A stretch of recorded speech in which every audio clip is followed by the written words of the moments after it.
Prepare campaign, doctor dispensary and attention please. The doctor is now available in this state. Thank you.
नमस्कार।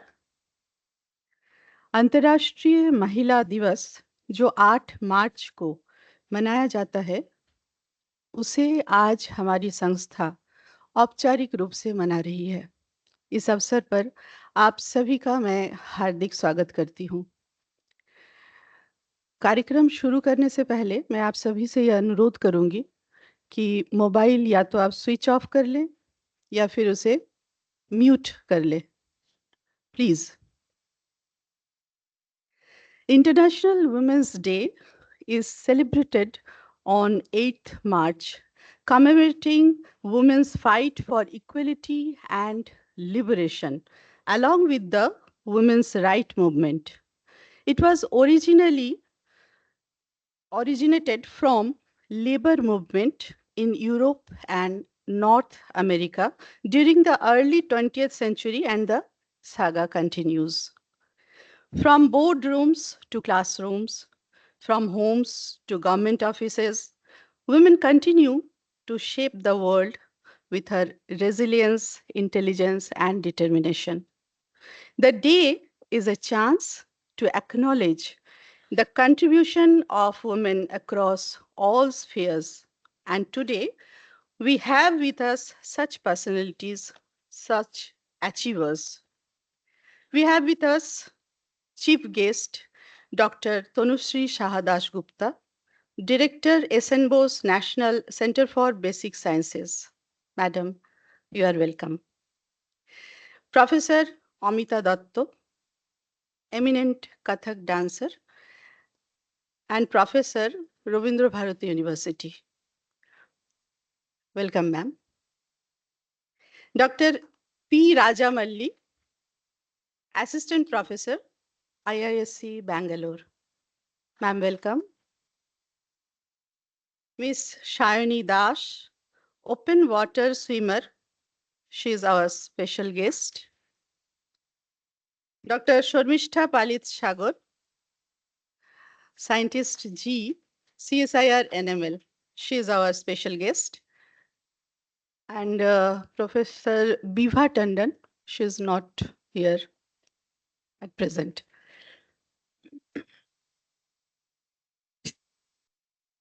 So I would like to invite all of you to the dais, and I would request our director, Professor Bikramjit Basu, also to come on the dais with all the guests. Sir, please.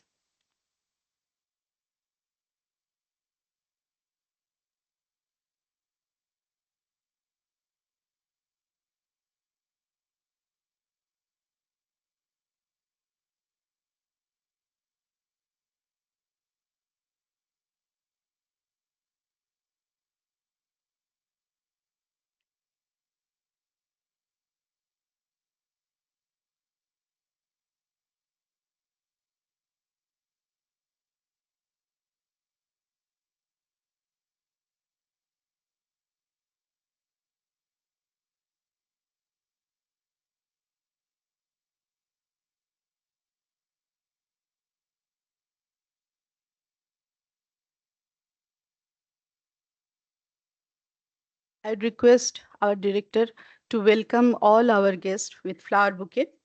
Shanti, Shreyoshi, and Shauna, please.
Thank you.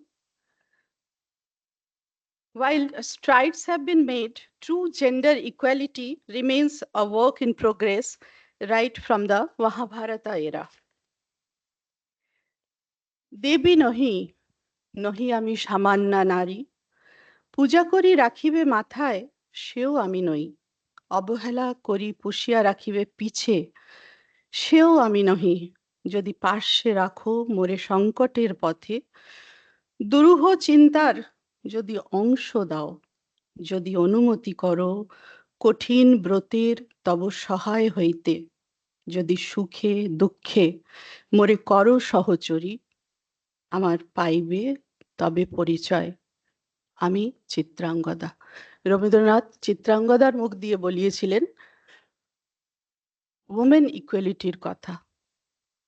নারীকে আপন ভাগ্য জয় করিবার কেন নাহি দিবে অধিকার। অধিকার পেতে গেলে যাদের পাশে লাগে তারা কখনো আমাদের পিতা, কখনো পুত্র, কখনো স্বামী, কখনো বন্ধু, কখনো মেন্টর, কখনো বন্ধু হয়ে পাশে দাঁড়ায়, তারা কিন্তু সবাই পুরুষ। কখনো বিদ্যাসাগর, কখনো রাজা রামমোহন রায়, কখনো বিবেকানন্দ হয়ে পাশে দাঁড়ায়। And CGCRI is, I will say that, fortunate enough that we have with us such a visionary Professor Bikramjit Basu with us. So I would like to request our director, Professor Bikramjit Basu, for the welcome address. Sir, please.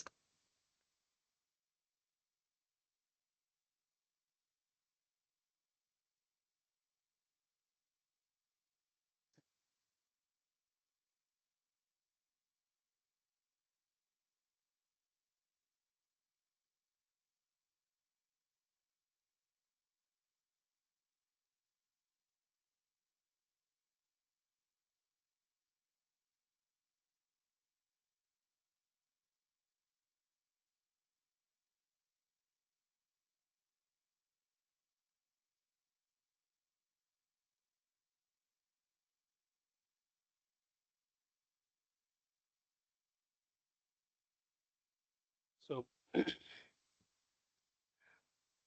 all the dignitaries on dais, scientists of CSIR-CGCRI, technical staff of CSIR-CGCRI, all the school students from different parts of Howrah and Calcutta, administrative staff of CGCRI, ladies and gentlemen. It gives me a great pleasure to welcome all of you today on this very, very special event, that is International Women's Day. This is one of the initiatives that I have particularly taken after assuming the charge as director CSIR-CGCRI on November 8 to formulate special programs for the women in science, technology, engineering, and medicine STEM. And we have, perhaps for the first time, we have also issued an OM to form a formal committee with Dr. K. Annapurna as the chair of this committee to formulate different plans to essentially chalk out that what will be CGCRS events to encourage and inspire future women leaders from this CSIR lab. So in today's brief presentation, I would like to show you first some glimpses of our Platinum Jubilee celebration. That will be followed by some data and some information which are relevant to celebrate this specific event. So CSIR Central Glass and Ceramic Research Institute was inaugurated on August 26, 1950 by Bharat Ratna Dr. Bidhan Chandra Rai, the then Chief Minister of West Bengal. And therefore, we are celebrating this year Platinum Jubilee with our grand finale on August 26 in 2025. Now, as part of this Platinum Jubilee celebration, we have essentially organized various events. And one of the specific things that we have done is the Platinum Jubilee lecture series, and where we have invited distinguished speakers who are globally recognized scientists or top industry leaders. We started with one of the top industry leaders, Dr. Debashish Bhattacharya, and there are some speakers from also foreign countries, including Italy, Dr. Banerjee, who was very important person in India's defense, Professor Balram, who delivered the National Science Day seminar. So when Professor Balram delivered this National Science Day seminar on this podium, we also invited a large number of school students on this National Science Day, and almost like 60 to 70 students participated. And equally important is his interaction with many of the young scientists, where Professor Balram discussed many of the thought-provoking questions. हम लोग ऊटी गए थे ना, तो एक दिन मैंने कहा मुझे नहीं अब ये खाना, उसकी स्मेल चढ़ के ना बेंगलोर ये ऊटी वगैरह खा, मतलब So when Professor Balram interacted with the young scientists at this institute, he discussed many thought-provoking ideas and questions, and some of the things included blue sky research versus technology-driven research, impact of a research paper versus impact factor of the journal, among many other questions. Dr. Somir Kamath inaugurated a specific a center for innovation on manufacturing of sensors just few days ago, and Dr. Kamath is very important person in today's India's defense. He is the secretary of DRDO Defense Research Development Organization, and he also interacted with many scientists who have been working on the frontier technologies for India's defense. Now we have the second series of lecture series, that is Platinum Jubilee lecture series, that is the acclaimed scientists in the interdisciplinary area of materials. We had first lecture by Professor Raman Singh, and then second one is coming up in few days' time by Dr. Sanjay Bihari, who is the director of Sri Chitta Institute of Medical Science and Technology, Trivandrum. So we had this Platinum Jubilee visitor scheme, where each visitor will spend at least 3 working days at CGCRI to engage more deeply with the CGCRI scientists, much beyond just delivering a lecture. And one of them is Professor Michael Galinski from Technical University of Dresden, Germany. And Michael's one of the most fascinating work is the bioprinting in the microgravity or space bioprinting. So he visited and he interacted with many researchers across multiple divisions in this CSIR lab. We also organized on this Platinum Jubilee year, that is 27th International Congress and Class at Vishwa Bangla Convention Center, which was inaugurated by the Honorable Union Minister of Science and Technology, Dr. Jitendra Singh. So, Functional Materials Division of CSIR-CGCRI organized emerging trends in advanced materials, and IIT Roper Director inaugurated this particular event. At this Platinum Jubilee year, we also have announced Platinum Internship Program to attract 10 brightest undergraduate students who are pursuing their BTech degrees in ceramic engineering across different IITs and NITs in India, and that will give them an opportunity to spend 10 weeks in the summer of 2025. And then overall idea is to enthuse and inspire them to take ceramic or science and engineering as a career option rather than computer software. These are some of the forthcoming events that we know that are lined up, and then, as I mentioned before, that it will be grand finale will be on August 26th. Now let us start my some of the points. Let me discuss some of the points that I would like to bring forward for this particular event. So I'm extremely delighted and happy that CSIR-CGCRI is celebrating International Women's Day, and that we have given the title Nari Shakti, that itself is very self-explanatory to this crowd, women empowerment, to celebrate the power, resilience, and achievements of women. So this is the photo that is available with us, and that is where Union Minister of Science and Technology, DG CSIR, Principal Scientific Advisor to the Government of India, Dr. Ajay Shud, they celebrated that International Women's Day in Delhi, and some of our women scientists also attended this particular program. So it's indeed a pride moment and very important moment for all of us that we have a galaxy of speakers who have not only contributed to the field of science and technology, but also are real role models in different walks of life. With us today, Professor Amita Dutt, who is a very celebrated Kathak exponent. Then Dr. Rajamalli, Vanakkam Rajamalli to Calcutta. So Dr. Rajamalli is a very young, dynamic assistant professor from Indian Institute of Science, Bangalore. I'm sure that she will be sharing with you some of the very touching stories that how she has been brought up during his early career days. Then we have Ms. Sayantani Das, Sayani Das, open water swimmer, as a special guest. Dr. Tanushree Sadas Gupta, I know her for many years now, and who is one of the very famous scientists based out in Calcutta, and she is currently director of SN Bose National Center for Basic Sciences. Then Dr. Sharmishta Palit Sagar, she is the chief scientist at CSIR-NML Jamshedpur. Now, science, technology, engineering, medicine. So what is the importance and what is the relevance, particularly in today's event?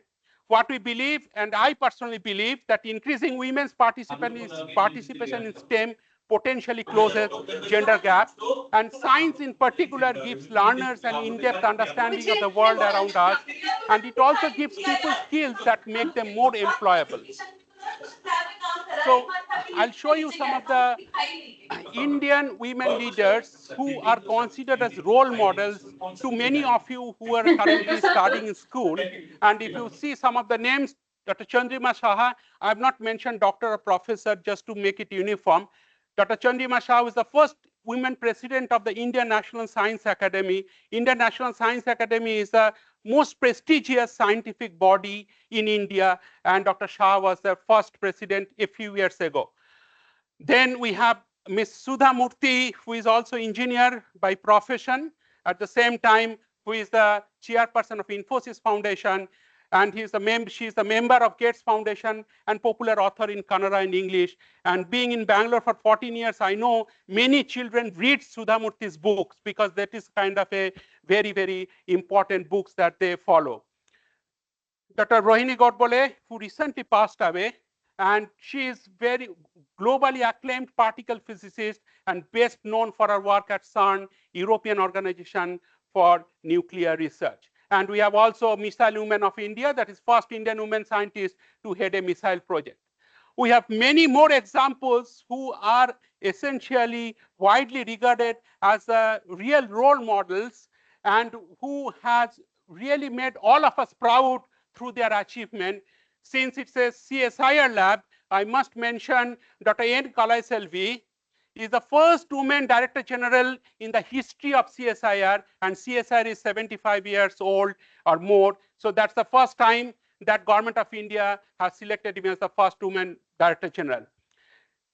Savitribai Phule, she is known as the teacher, social reformer, and poet, and many of you may be knowing Pune University is currently known as Savitribai Phule by University of Pune. We are now in Calcutta. Dr. Ashima Chatterjee is the first woman Santi Charu Bhatnagar awardee in this country. So then Kalpana Chawla is the first Indian origin woman astronaut, and we have many of the women who has really a trailblazer in Indian industries and so on, and notable among them is Kiran Majumdar-Shaw. She is the founder of Biocon, and then Indira Nui, former CEO of PepsiCo. And many of them, they have written very inspiring books on their life, that how they shaped their life and having a balance between profession as well as the personal life. And those books are really worth reading. And I request all the school students also to read many of the books apart from their own curriculum. Now let us look at this particular data, which actually I told Srabanti a few days ago to collect for me, and then she has helped me in putting this slide together. Now what is this plot? This plot along the y-axis, it is the scientists of women who are working in the area of STEM in different countries. And if you see that women following science as a career option in India is 16.6%. Now, if you look at the world average, it is 33%. If you do simple mathematics, it's almost 50% of the world average, the percentage of women who are taking science as a career in our country. Now, if you look at some of the most prolific countries in terms of large number of women who are following science as a career, like Norway is 55%, then Denmark is 51.7%, Iceland is 45%, and so on. Russia is 41%, United States is 43%, United Kingdom is 39%. So many of those numbers are certainly more than double or triple of the numbers in India. But what is somewhat encouraging is that women enrollment in higher education in India, 43%, highest in Asia, in this particular continent. And women lead in R&D projects is for 25%. Now, if you consider the PhD as the highest degree in somebody's life, and if you see that PhD awarded in 21-22, it is 18,464 males and 14,124 females. These numbers are really important numbers. That shows the more and more women's involvement in not only higher education, but to reach to that level of PhD. Here I'm not saying PhD in science, but overall PhD in science, arts, commerce, all these different disciplines. Now, while I mention these points are kind of takeaways that why those Scandinavian countries, their women participation in science, STEM is much more.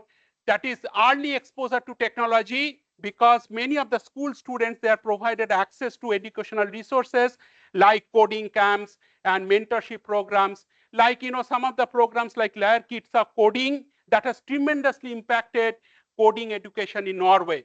Then they have a national pride and recognition, like recognizing and celebrating Norwegian technological achievements instills national pride, and somehow these are some of the things perhaps we can also follow. Role models and entrepreneurship, successful companies and entrepreneurs serve as the role models for aspiring individuals irrespective of gender. And also by effectively communicating the accomplishment of women in tech today, like technology today, this is some of the journals that they follow, and showcasing their entrepreneurial endeavors. These are all some of the initiatives that the country Norway, which is a very, very small country considering the size of India, they have taken to promote more women. And these are like more points, like what are the targeted measures, like funding for women to qualify for promotion, training measures, diversity training program for academic staff, preferential measures, proactive measures to increase the proportion of underrepresented sex among the academic staff, and also organizational measures like office or full-time person devoted to faculty equality and diversity. So what we learned from Denmark and Iceland, now Denmark is again very, very small in size and also very low population compared to India, inspiring by providing female role models, that we have many of the female role models, speaking to women explicitly and implicitly, reducing bias in the recruitment process, that is very important, and promoting an inclusive work culture. Iceland is declared the best country for championing women in STEM, and that is kind of globally regarded, and very strong gender inequality policy and ensuring the representation of women in leadership roles, supporting by quotas. So all these points are very well taken, but India is a very different country. We have a very different socio-cultural setup. We have a very different mindset. We are not yet fully developed nations by the real definition of the developed nation, but we are on a very, very positive path, right? So I guess all of you agree with me on this particular point. Now, India-centric challenges like more role models, like more women are inspired by role models of same gender than men, societal norms, stressors related to marriage, childbirth, etc., added responsibility of running the household, the dual role syndrome I have discussed with my wife, who is also a professional, who has also PhD from one of the IITs. So she often tells that, based on the discussion with her other colleagues in the office, they said that dual role syndrome is also something, one of the major challenges. Professional decisions likely to be affected by domestic responsibilities. And the third one, discrimination and unwelcoming climates in the professional environment, like gender stereotyping, discrimination in recruitment, major paucity of women at the senior most administrative and policy making bodies. And as you see, with many of the recent employments in India, so India is constantly addressing some of the challenges, but not yet fully, and we still need to address more challenges. Now, some of the government initiatives in India, like Vigyan Jyoti scheme, Inspire Manak, Unnat Bharat Abhiyan program, now more opportunity for international science and technology programs like Indo-German Science and Technology Center. They have announced the WISER program. Dr. Rajamouli is one of the recipients of the WISER program. Indo-US Fellowship for Women in Science, Technology, Engineering, Mathematics, and Medicine. And that is also another program that Indo-US Science and Technology Forum has announced, and they have also implemented. and more women-centric programs under the knowledge involvement in research advancement through nurturing, that is Kiran initiative, and also DST has their Curie program, biotechnology career advancement and reorientation scheme for the Department of Biotechnology, Women Excellence Award for Science Engineering Research Board, which is now reformulated as Anushandhan National Research Foundation. So what is the path forward? That on societal aspect, we need to increase the awareness of the gender inequality and its outcome. We need to have more stronger community support, women's participation in STEM to be encouraged right from the primary school education. It cannot be started at the mid-level, because from the primary education, they should be more inspired that science is one of the important career options for many of them. Gender sensitization in school curriculum. At the institution level, more reintegrate women who have taken mid-career break. And on the companies and industries perspective, they should have a flexible work time and provision of child daycare in office premises. When I was spending time in 1 year in the Humboldt Research Award in Germany, I have seen some of the secretarial staff, they come to the office at 7 o'clock and they leave at 3 o'clock in the afternoon, because they have to take care of the household, but they come 7 means it is a German type 7. So they do work for 8 hours, but they have reorient that working time in a manner that they maintain a perfect balance between the profession as well as the home front. I would like to acknowledge our Director Secretariat. Thank you very much, and I am sure that you will have a very good, deliberations as well as this event. Thank you.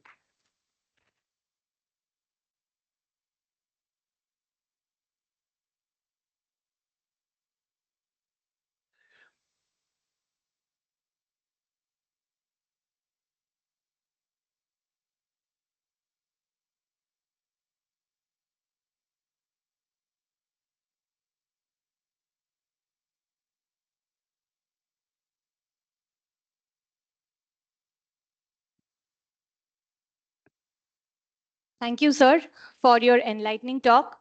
It was not only informative but educative. And I would like to point out how our director, sir, emphasized on the importance of environment in the growth of women in science. On the same note, I would like to say some more on this year's Women's Day theme, which is Accelerate Action, which reminds us how important it is to create a world where every woman feels valued, supported, and empowered. Women have been breaking barriers, leading innovations, driving change, and making a difference in every sphere of life, from science, technology, education, and healthcare to arts, politics, and social services. Let us also commit ourselves to continue fostering an environment which underlines gender equality, where women feel safe, respected, and encouraged to chase their dreams. As we gather here today to celebrate the strength, achievements, and invaluable contributions of women on this special occasion, it is indeed a privilege for me to have among us some of the most distinguished guests and eminent speakers who have made remarkable contributions in their respective fields. On behalf of CSIR-CGCRI, I extend a warm and heartfelt welcome to all of you. Thank you. It is also my privilege now to welcome our chief guest, Dr. Tonushri Shaha Dashgupta, Director SN Bose National Center of Basic Sciences. She is a renowned theoretical physicist, and her research primarily focuses on computational materials in science. With several prestigious accolades to her credit, Dr. Shaha Dashgupta has been a pioneer in advancing material science research and a strong advocate for women in STEM. Her work continues to inspire the scientific communities globally. We are honored to have her here with us today to share her insights and inspire us on this special occasion of International Women's Day. Ma'am, please.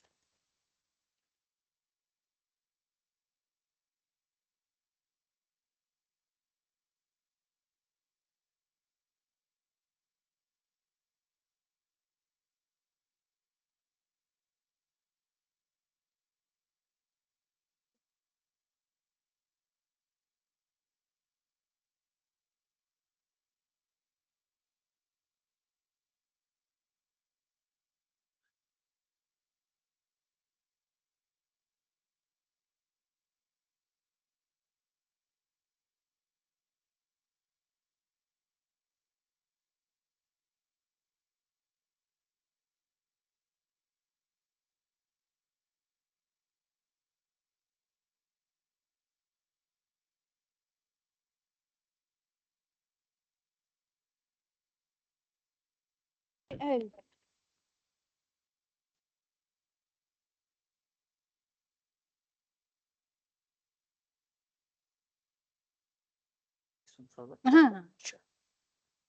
very good morning. I would first like to thank the organizers for having me here and thinking about me as a part of this celebration.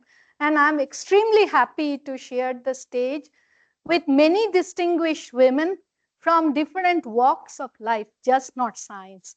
In fact, many of them, including Professor Datta, when we were growing up, we got mesmerized by her dance. And of course, we have a great swimmer who is much younger to me, but we have also been fascinated. So I'm very happy to see that although this is a scientific institution, but you have carefully thought about recognizing women just not in science, but also in other walks of life. And I must also thank the director who has been so attentive to all the statistics. I have been actually involved in doing some of the statistics, but I think all the time we were looking for a man who will be as sensitive as us. And I'm very happy to see that. So with that, let me start my speech. I don't know how much you will be motivated, but if I can motivate my young sisters, even by a small extent, that will be a big achievement for me. And since I'm a scientist, I'll primarily talk about women in science. So what is shown at the left panel is, of course, a woman scientist with some imagination. In the right-hand side, what you have is picture of two staircases. So when we start, like a boy and a girl, at the kindergarten, the step sizes are same. But as we climb the stairs more and more, this step sizes suddenly becomes bigger and bigger and bigger. I think some of the points has been already mentioned. Why it becomes bigger? Well, this issue is much more complex than what you think. There are societal things, there are, of course, socio-economic things. So the issue is just not very simple. Today we think that we'll make this step size smaller and same as that of the boys. It's not very easy to do that. And some of the things, because this step size becomes bigger and bigger and bigger, what it leads to is known as a leaky pipeline. We have a pipeline which is going to the top, and then the leak starts. And the number of women who are contributing in this pipe going towards the end just disappears from that main pipeline. There are many issues. I think Professor Basu has already mentioned. First of all, the most important thing is, if you look at in the school, many of you are here sitting. In the college, if you go, you will find many of you sitting there still. You may go to masters and find still a substantial number. But you go to PhD, suddenly that number becomes smaller. You go to next level, which is the postdoctoral level, you find the numbers are becoming even smaller. Why is that? I think it was mentioned, when you go for between masters and PhD, you are already reaching an age which is 27, 28. So your family becomes eager about marriage. And of course, if you get married, you also want to have a family. And that is normal, that's biological. You have a biological clock. But the society has to understand it is very normal for these women to have the biological clock. So if they take a break and come back, or if they have a flexible work hour, that is all fine. First of all, I would just like to say that we have in our country this concept of Durga. Why we should be all Durga? I'm like any normal human being. I also have tiredness. I also have fatigue. And why should I play this, was mentioned, dual role? Why I have to take care of the household as well, equally efficiently my office? A man doesn't do that. So why a woman has to do? If the man and woman shared the household, then of course it's same. And this question will never be asked. So I think, as I will stress towards the end of my whatever little speech, we need a change in the mindset. There is no special day for women. We are exactly same as man. May not be in terms of our physical strength, but in terms of our mental strength, I think there is no difference.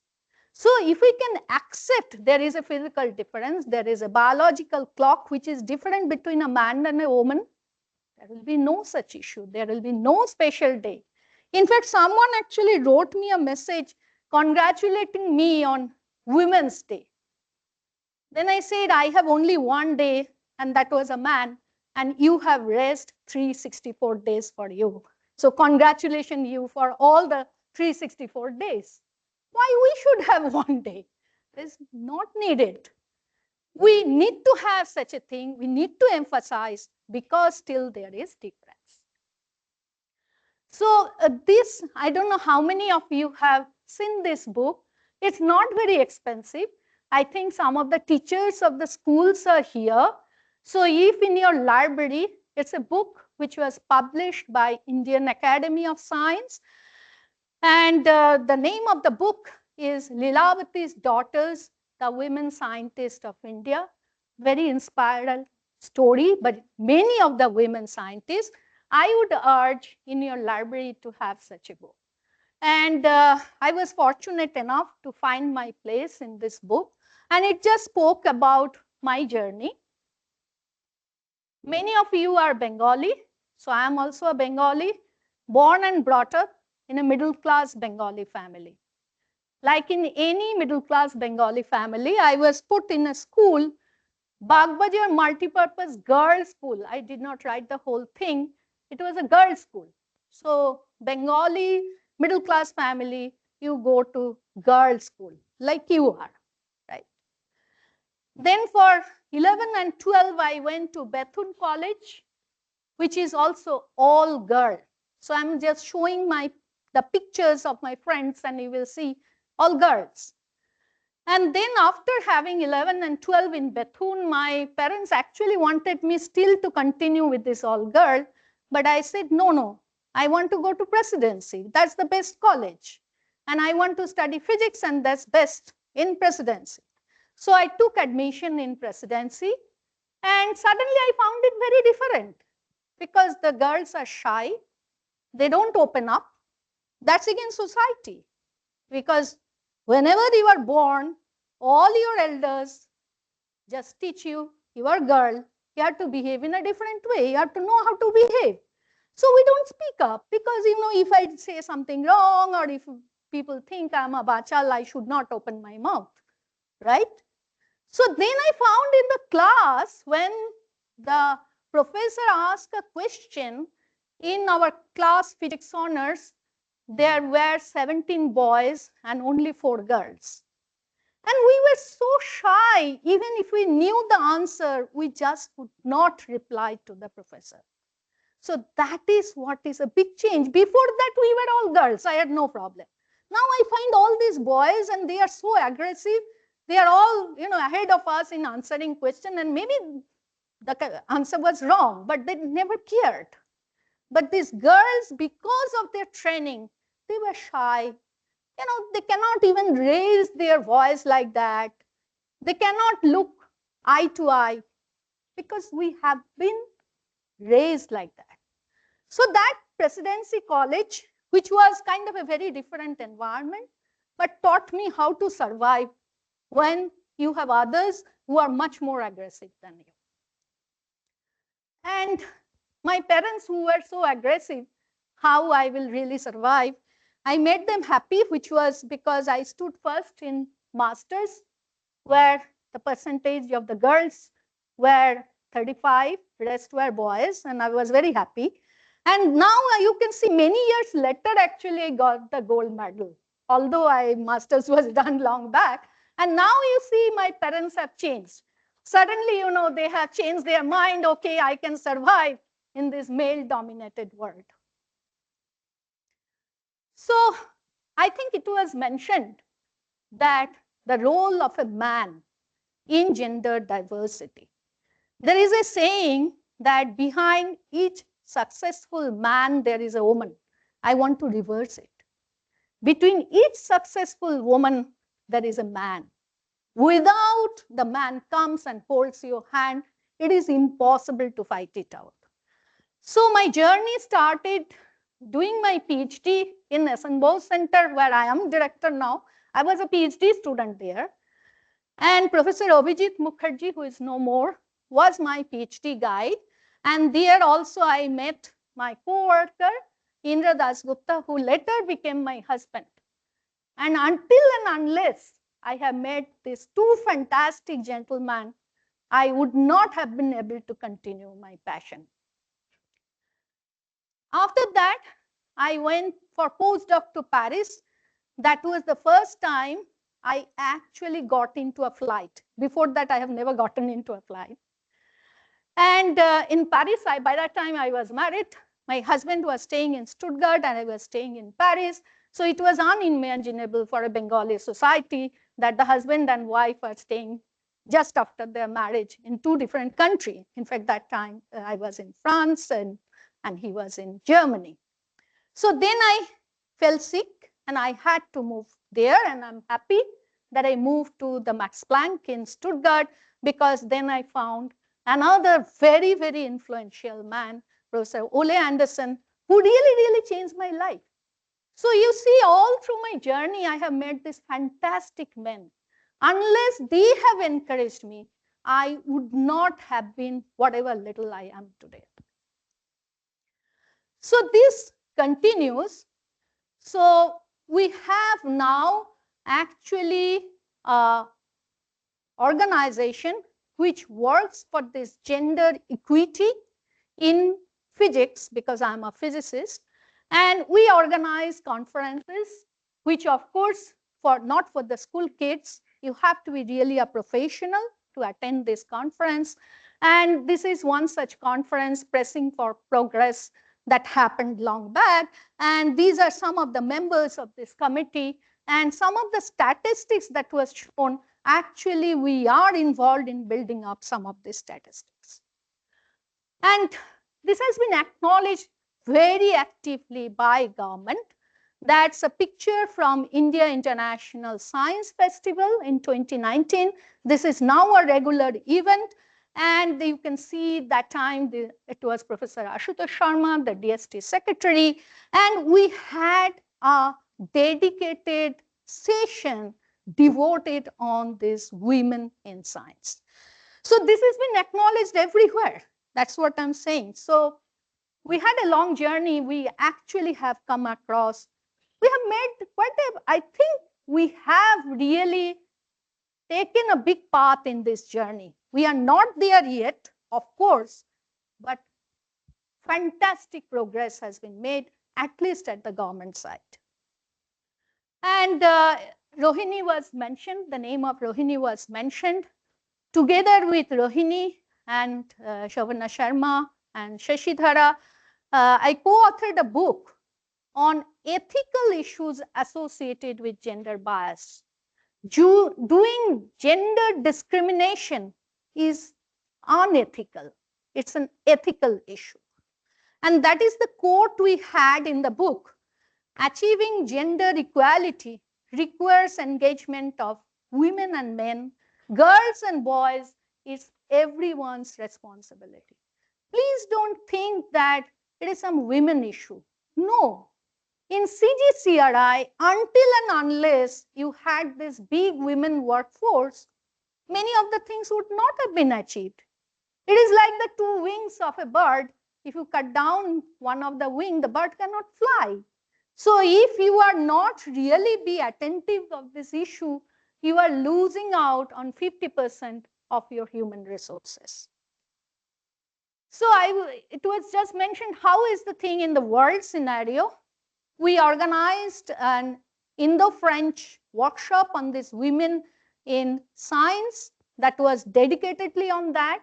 And there I discovered actually the issues of India and outside India are actually the same. Only the numbers are different. I think some statistics was shown, how much percentage. Some, Norway is fantastic. It's more than 50, close to 50%. Some are 11%. But if you ask about the issues are actually very much same. Only the numbers are different. And what was very interesting in that seminar, it was mandatory, so the invitations were sent out to various different women researchers and scientists. And it was mandatory, you have to either come with your father or your husband or boyfriend, because they have to understand the problems. We already know our problems. They have to also know the problems. And these are some lovely pictures with Rohini. She really, we see today many changes. But again, it is because a lot of people fought about it. So, and for the women in science, the public attention has been largely focused on women's underrepresentation in politics, business, public administration, while the gender bias in science has been long being underrated. Today the situation has changed, but it was really underrated. And science is no exception. And this has increasing negative impact on the research quality that I have just mentioned. If half of your population don't participate in something, you cannot grow. There are, fortunately, many of these issues are being grasped by many institutions, organizations, some of the effort of the government. I think already Vice Kiran has been mentioned. Now also there is a scheme which is called Vidushi. It is for the women after superannuation. So the government is thinking the women who are just starting their career, government is thinking about the women who are really fighting for getting projects and things with some breaks in their career, also for superannuated women. So government has taken the entire spectrum when they are making policy. I must be thankful to our colleagues who fought and the governments who listened to it. But there is still enough scope for improvement, awareness. Today's program is an awareness. We should have more and more such program. Already began, Jyoti has been mentioned. TIFR also does a began Vidushi program regularly. Promoting women in leadership position. It was shown by your director, few women. But why few? I was asked actually by a newspaper that how do you feel for being the woman director? I said, you don't ask this question to a man. There's so many men director. Why don't you go and ask them? How do you feel to be a director? Why are you asking me? I'm nothing special. So the more and more the number of women will be in this leadership position, this will become normal. And being a woman, maybe that leader will understand the problem of the women because she has also passed through such difficulty. We have to, this was mentioned, recruiting and retaining the next generation of the women. We should be aware of in the search committee, in the interview committee. Very often in the interview, the question is asked, well, if you get the job, what will happen to your husband? Your husband lives in a different city. One of my friends answered, I will divorce my husband. Will you give me the job?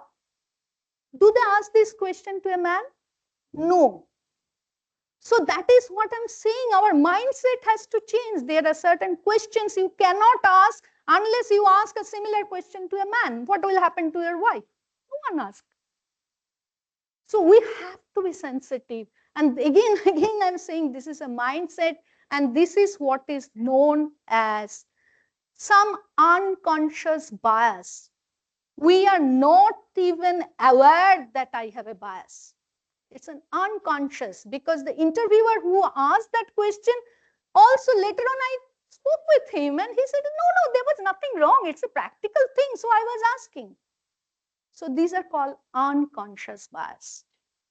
So we have to get out of that unconscious bias. So finally, I will end with my group. In my group, I have been always had a very healthy mix of girls and boys, and not to kind of, boys, no offense to them, but I found the girls are better in doing multitasking. If I give them 4 research projects, they handle it much better than the boys. That's my observation, general observation. So she was in Trinity, now she is a faculty at SRM.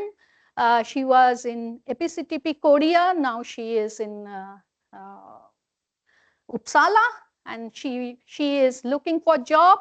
She is in Dusseldorf, Germany, and 2 of the successful women from my group. Hena, she is now an associate professor in Tokyo Tech in Japan, and Swastika, who is now a faculty in IISER Kolkata and in art science department, not in physics. So I'm very happy about her. And we had fun time, but in our fun, the boys as well as the girls always participated. And I would like to just break the bias. And that's the duty for all of us. This is the picture. This is a man who opens the door and enters a room. The man was a candidate for a job, and he says, "Excuse me, ladies, could you tell me where the selection committee members are?" And the girl says, "Here we are," because he could not believe they are the members of the selection committee. How is it not possible? So it must be a wrong room. So this is the mindset which needs to be changed. Thank you very much.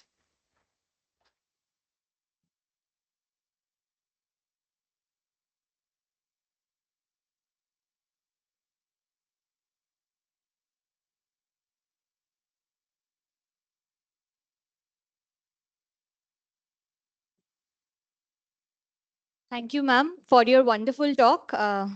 It is very important that we realize the hidden challenges which women face every day, like social conditioning. Even the most sensitive person may be subjected to social conditioning, girls and boys alike, and we may not be aware of it.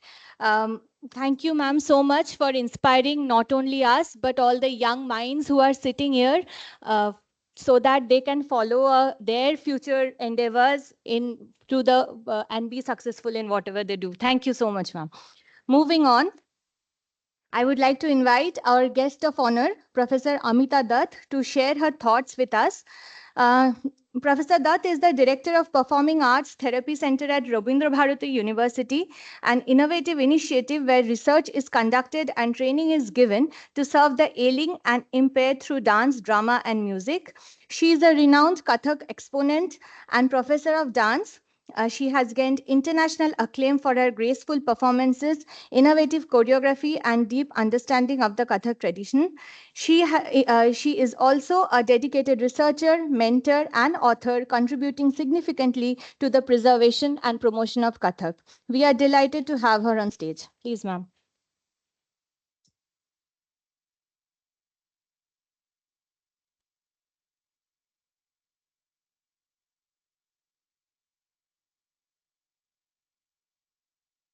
Good morning to everyone. I would like to express my gratitude to Professor Bikramjit Basu and everyone from the Central Glass and Ceramic Research Institute for inviting me over here. Actually, this Meghnad Shah Auditorium is a place where I have been many, many times before. But every time I have come over here as a dancer, as a performer. I have come and done solo performances and also with my group of students where we have presented choreographic pieces. But this is the first time when I have been asked to share experiences from my life. So I thank you, sir, and I thank everyone from your institute. And I thank all my esteemed sisters on the podium for being here with me. Actually, the, the life of a dancer, or the career of a dancer is looked on.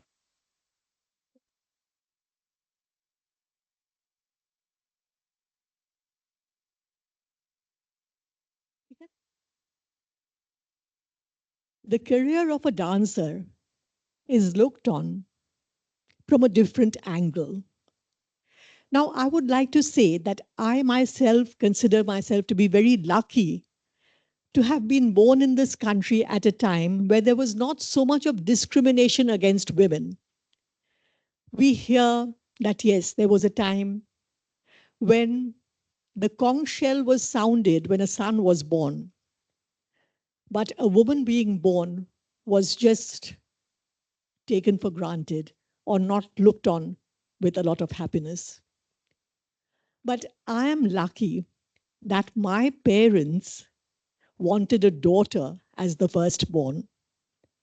In fact, they believed that if a girl is born first, the girl in the image of Parvati or Lakshmi brings luck and happiness to the family. And my parents actually went to Varanasi and prayed to Annapurna to bless them with a daughter. And that is why I am named after Durga, Amita. Then I have a brother, and my parents never differentiated between us. We were given equal opportunities. And if my brother wanted to go and study abroad, my father said, if you want to go, I will also help you. And like naturally, for a son to go abroad, a lot of money has to be spent. So my father said, I'm willing to do the same for you.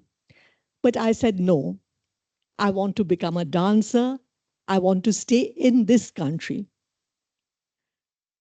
We went to schools which were expensive, and equal amount of money was spent in both our educations, my brothers and mine. But actually, from the time I was born, maybe it's saying a bit too much, but from the time I was young, I loved to dance. I mean, I love to twirl round and round and make lots of movements with my hands. In fact, my mother says that, we lived in a joint family, and my grandparents were there, other members of the family were there. My parents were still very young at that time. So they used to go out in the evenings. I mean, it's not that I was always sitting next to them, but the fact that they were leaving the house brought tears to my eyes. And so at that time, my father took out a camera, and immediately I did some gestures. I took up a pose, which was like dancing. And my parents wondered where I had learned it from, because I was about 1.5 or 2 years old at that time. In fact, my husband now gives an interpretation. He said that maybe in your last life, you were a dancer. Now, I don't remember my last life, but anyway, I love dancing. And so from a very young age, my parents made sure that I was learning under important dancers, very well-known gurus. And a lot of money naturally had to be spent. I mean, learning from great gurus, then having accompanying musicians. Although my parents and grandparents, they always supported me.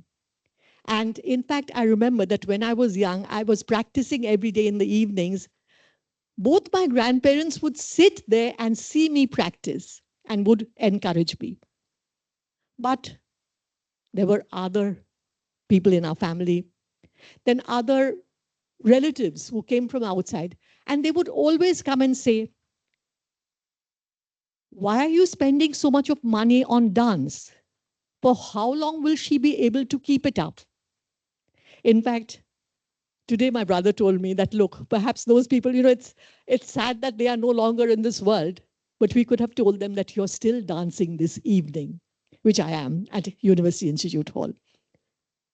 So anyway, first of all, for how long will she be able to dance? Then what is going to happen when she gets married? When people would go on telling my grandmother, what will happen after marriage? বিয়ের পর কি হবে? My grandmother said, we will not get her married into a family where she and her art are not appreciated. Now, I'm really blessed in being born in an enlightened family where even my grandmother could have that sort of outlook on life. But in general, still society was different.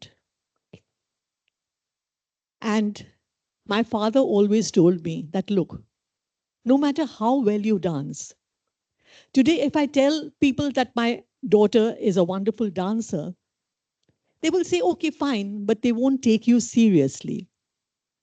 You have to do well in traditional academics. If you get good results in college and university, then people will give you a lot of respect.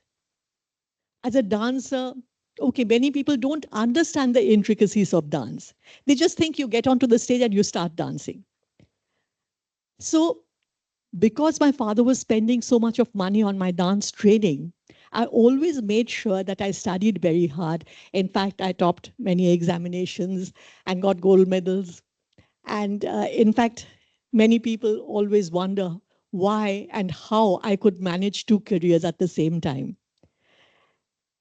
In fact, it also happened that after getting the UGC research fellowship, I was also teaching at the Calcutta University.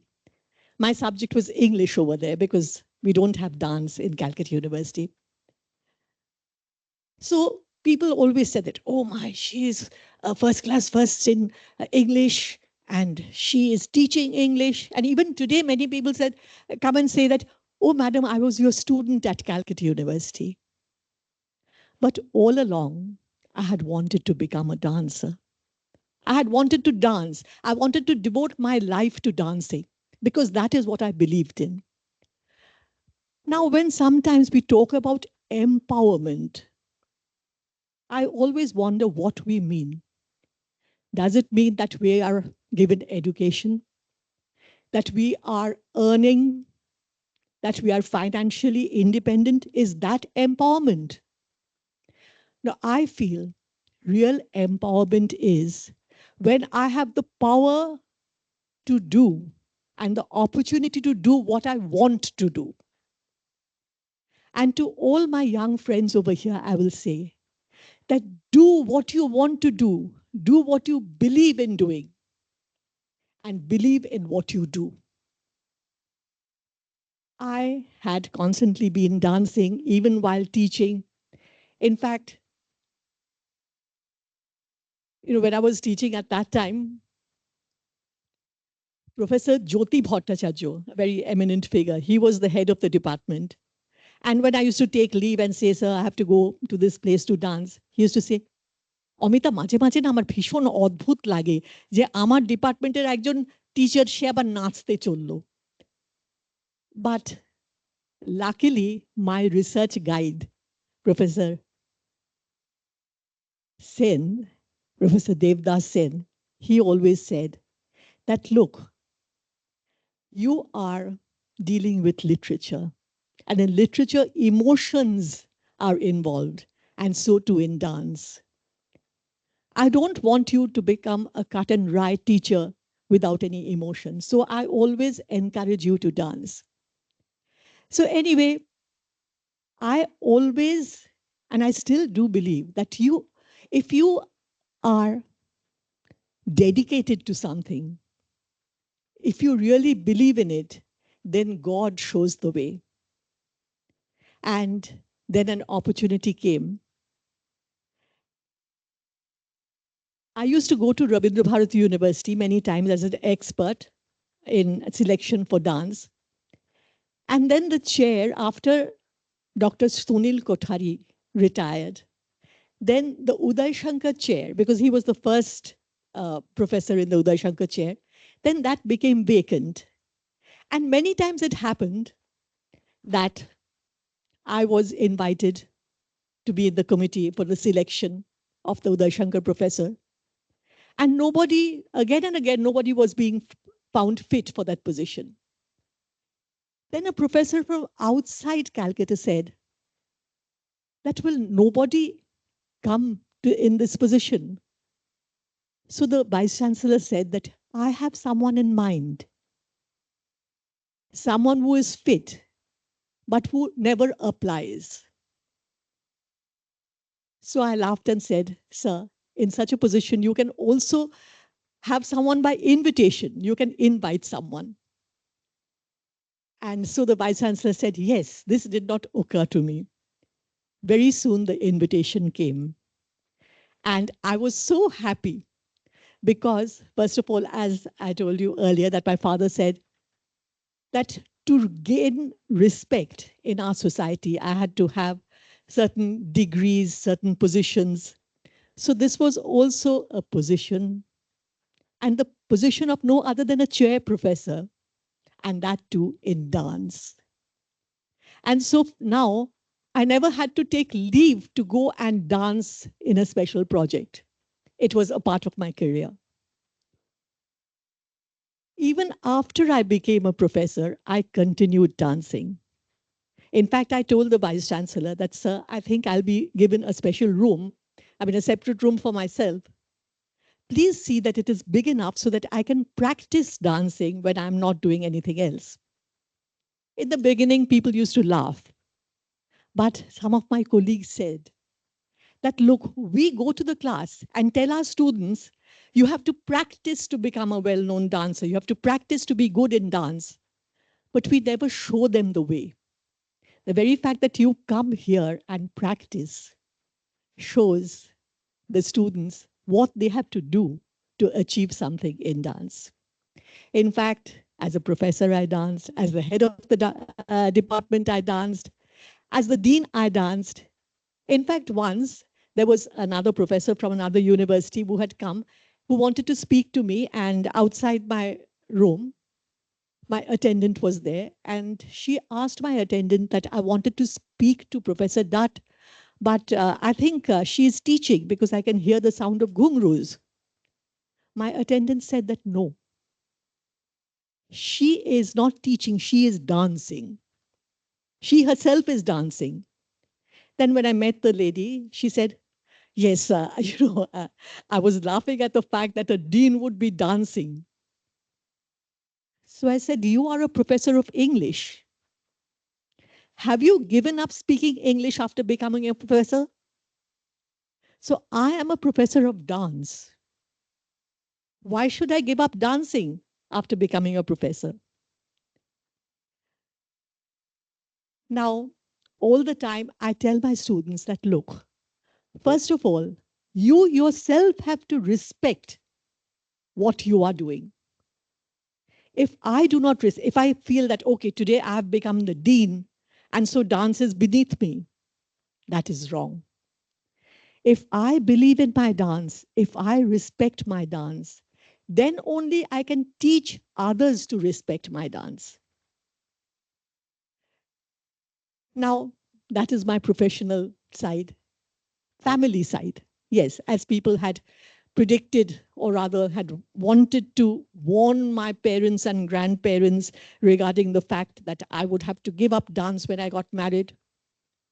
Yes, in the beginning, there were certain proposals from various families regarding me being their daughter-in-law. But every time they heard that I was a professional dancer, they said that, okay, we have a big enough house, she can dance within the house, but not outside. So I said that, look, I have spent so much of my life, so many hours of my life. It was difficult at one time because I used to practice in the morning, attend my educational institute wherever I was studying, come back at home, practice for another 2 hours, then study till late at night. So I had to balance all this. And after doing all that, just to get married, I will give up my dance. Well, I could survive without marriage. And in fact, my brother told me, you don't have to get married. We are just brother and sister. You can go on living in this house.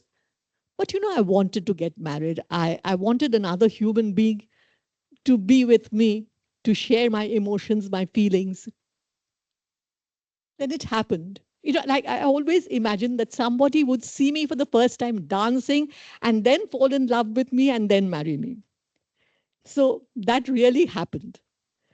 And I'm so lucky that that happened. God gave me that also. Then, regarding the family, my mother-in-law, actually, she is no longer here today. She's left us 6 years ago. But she lost her husband at the age of 34. At that time, it was a very successful business house that my father-in-law was running. And other people came and said that, okay, you ask your brother to take over, you ask so and so to take over. Then other people came as managers. But my mother-in-law said that I was seeing that many things were going haywire. So she took up the helm of the business. My husband said, they are two brothers. My husband said, I always admired my mother because he lost his father when he was just 12 years old. He said, I always admired my mother and I wanted my wife to be a professional, like my mother. But my brother-in-law, on the other hand, said that no, I felt that my mother neglected us, and so I wanted my wife to be a housewife. So it's okay, whoever wants whatever they want. Now, in earlier times, actually, when certain marriage negotiations were going on, in fact, most of them did not materialize because in the beginning, when they heard that I was dancing, they went away, or rather, we didn't like their ways. But there was one family, and they said that they wanted to see me. And this came from my maternal house. I mean, my maternal grandparents had negotiated. So my dadu came and said, they want to see you. They want to come and see you. Now, I hated this idea of being exposed as a commodity in front of a groom's family. And I had made up my mind that I'd never allow that to happen to me. So I said that, okay, if they want to see me, let them go and see a dance of mine. And there they will see me, they will see my dance. They were invited, they never came. So I told my dadu that I'm not getting married here. As opposed to that, I mean, my husband and I, we had got to know each other, had begun to love each other. So my mother-in-law also wanted to see me. And my husband said, you go and see a dance of hers. And she came, she saw it, she came to the backstage, and she actually presented me with some dance ornaments. She said, actually, since my son would be marrying you, I wanted to give you some gold ornaments. But because the marriage was not yet finalized, I was thinking, how would you explain it to your parents? But I thought that giving you dance ornaments would be honoring you and honoring your dance. So in that way, I was lucky too.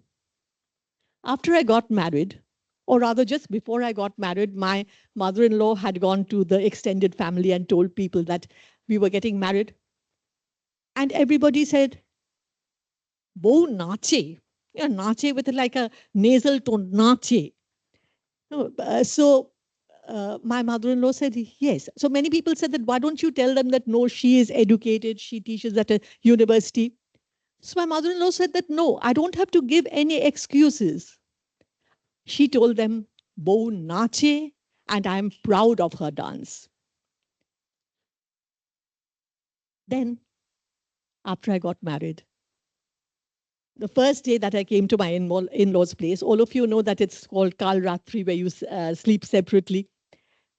So I was alone. The next morning when I opened the door, my mother-in-law was standing outside. She said that, are you happy over here? So I said, this is a new place and I can't exactly say that I'm happy. I'm, like everything's new. So she said, what will make you happy? So I said, if I dance, I will be happy. She said, close the door and dance as much as you want to. Then when I came out of the room, she said, I want to disclose something to you. I had learned dancing when I was young. But after I got married, nobody actually told me not to dance because they did not even know that I was dancing. I did not have the courage to tell people that I want to dance. I was thinking while you were dancing that if I had done the same thing that you did today, possibly my dance would still continue. So I have danced. Another thing that I would like to share, I don't know whether this is right to do it. I mean, whether you will look down on me. Yes, I have had a very busy dance career with, I mean, traveling all over the world, giving about 3 or 4 performances every week. And my husband has supported me all the time. There were many questions, like many people used to ask my husband, এই তো বিদেশে চললো, যদি না ফেরে? So my husband said that, look, if you have a bird in your hand, don't put it into a cage. Set it free. If it comes back, it is yours. So I have always been free and I have always come back because I love my husband, not because I'm forced to live there. And regarding the earnings, yes, I earn, my husband earns, but I'm not actually financially dependent on him. But we stick together because we love each other. Another thing is that because I was so busy, there was no time to have children.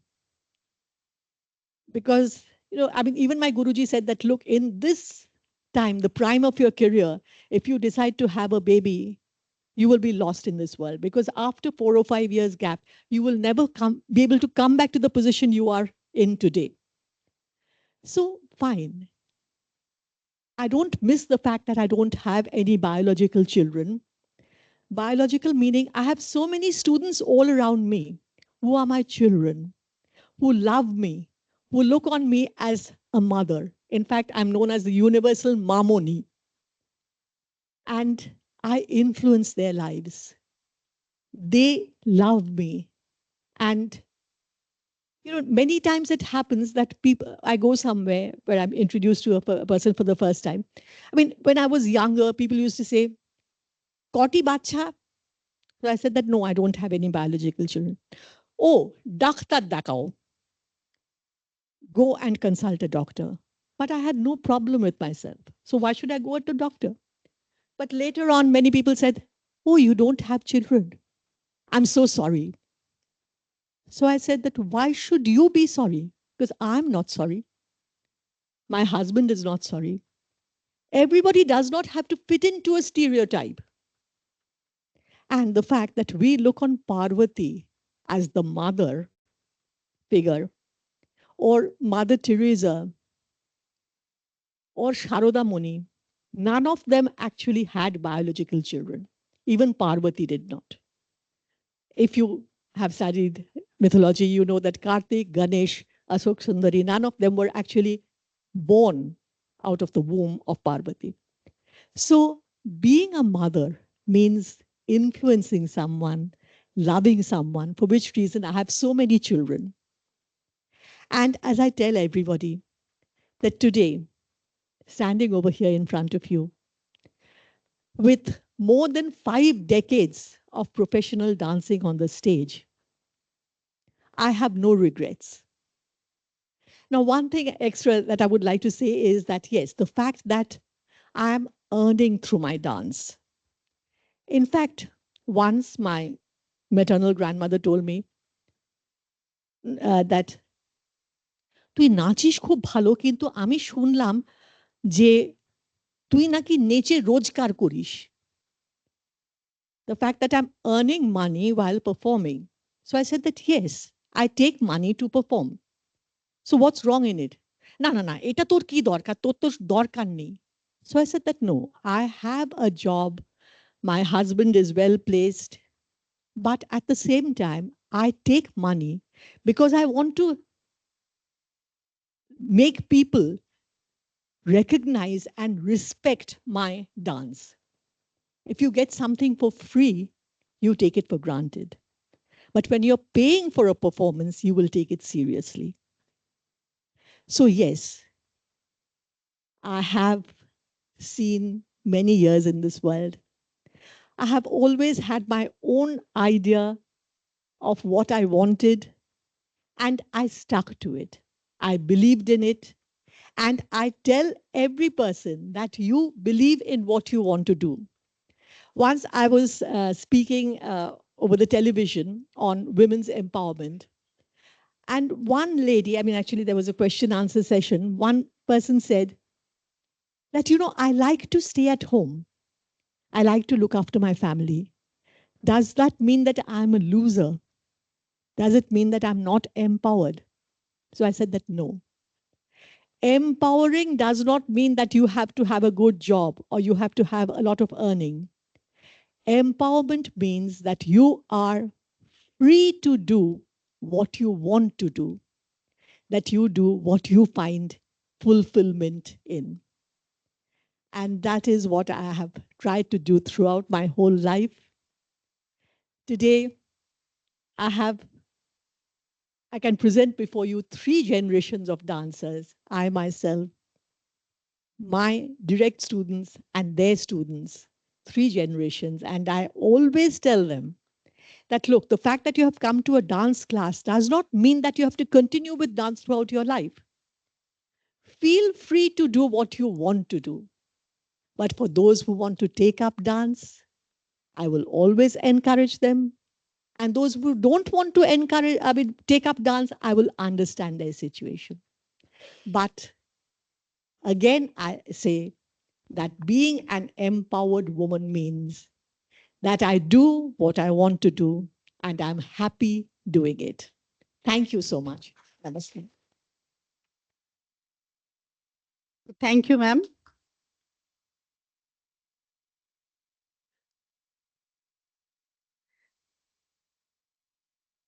সবাই নিজের নিজের অভিব্যক্তি করলেন। তাদের মধ্যে আমি প্রথমেই বলবো, এখানে আমাদের অনেক স্টুডেন্টরা আছে গার্লস কলেজের, গার্লস স্কুল, তাই তো? তোমরা সবাই গার্লস স্কুল থেকে এসছো, যেমন ম্যাডাম বললেন। আমিও গার্লস স্কুলেই পড়েছি, গার্লস কলেজেই পড়েছি, কিন্তু কোথাও না কোথাও না একটুখানি হলেও রুখে দাঁড়াতে হয়। যেমন ম্যাডাম বললেন যে না, আমি প্রেসিডেন্সিতে পড়বো, সেখানটা ওনার কিন্তু ওটা রুখে দাঁড়িয়েছিলেন। এবং যেমন ম্যাডাম বললেন, অমিতা ম্যাডাম, যে না, আমি ওই পাত্রী দেখার মধ্যে নেই, এ আসবে, এসে দেখবে, দেখে চলে যাবে এবং তারপরে গিয়ে জানাচ্ছি, এটা হবে না। কিছু বায়াস থাকে, সেগুলো থেকে আমাদেরকে বেরোতে হবে, ওই মাইন্ডসেটটা চেঞ্জ করতে হবে। যেমন সবসময়, অনেক সময় দেখবে সব বলে, ইস, এই মেয়েদের মতো ঝগড়া করিস না তো। মানে ঝগড়া শুধু কি মেয়েরা করে না? মেয়েদের মতো ঝগড়া এটা কি আলাদা কিছু হয়? মেয়েদের মতো কাঁদিস না, মেয়েদের মতো ঝগড়া করিস না। ও বাবা, মেয়ে, তবু অঙ্কে এত মাথা। মেয়েদের এটা একটা ধরে নেওয়া হয় যে মেয়েরা অঙ্কে ভালো হয় না। তো এই বায়াসগুলো থেকে আমাদেরকে বেরিয়ে আসতে হবে।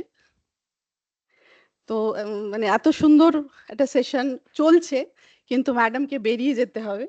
তো সেই জন্য I would like to request our director to felicitate madam and all other guests. And in the meantime, director IICB has arrived, so I would like to request Dr. Bibha Tandon, director IICB, to come on the dais, ma'am.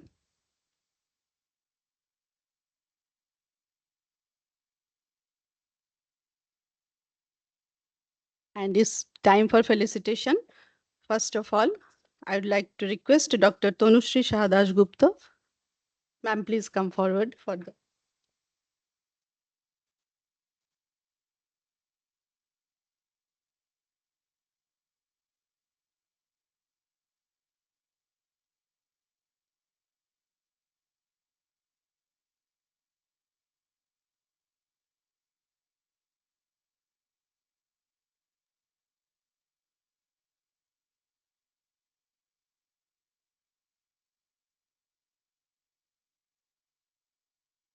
Professor Amita Datta.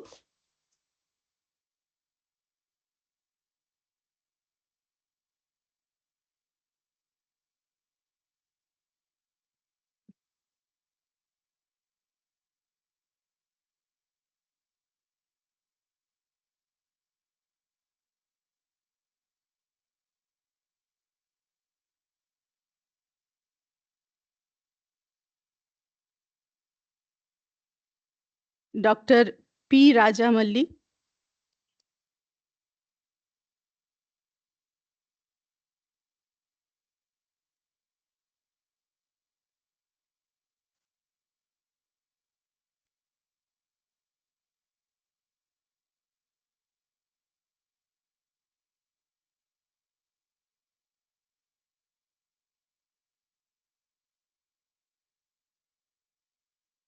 Professor Biva Tandon. Madam, please.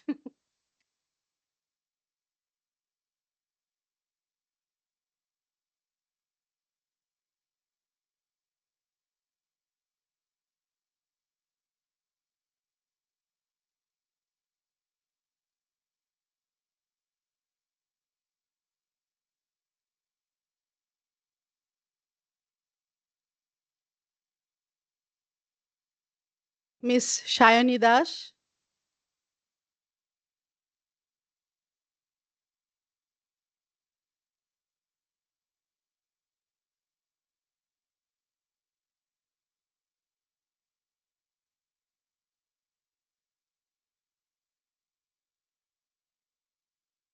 And Dr. Sharmishta Palit.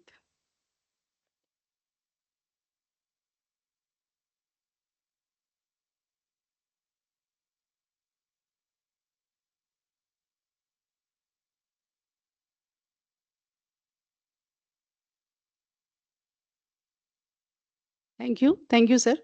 And now over to Shantani. Thank you, sir. We now invite special guest Dr. Rajamalli, Assistant Professor, ISC Bangalore, on the dais. Professor Rajamalli is a distinguished scientist and academician specializing in the field of organic electronics and material chemistry. Her research focuses on the design and development of novel organic materials for optoelectronic applications. She has won several accolades like IGST Weiser Award, Rekha Rao Young Investigator Award, and Marie Curie Individual Fellowship, to name a few. She continues to inspire young researchers through her innovative contributions and academic leadership.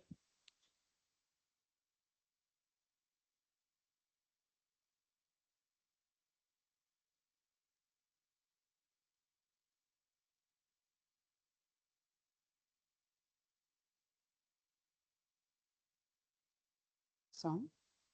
On.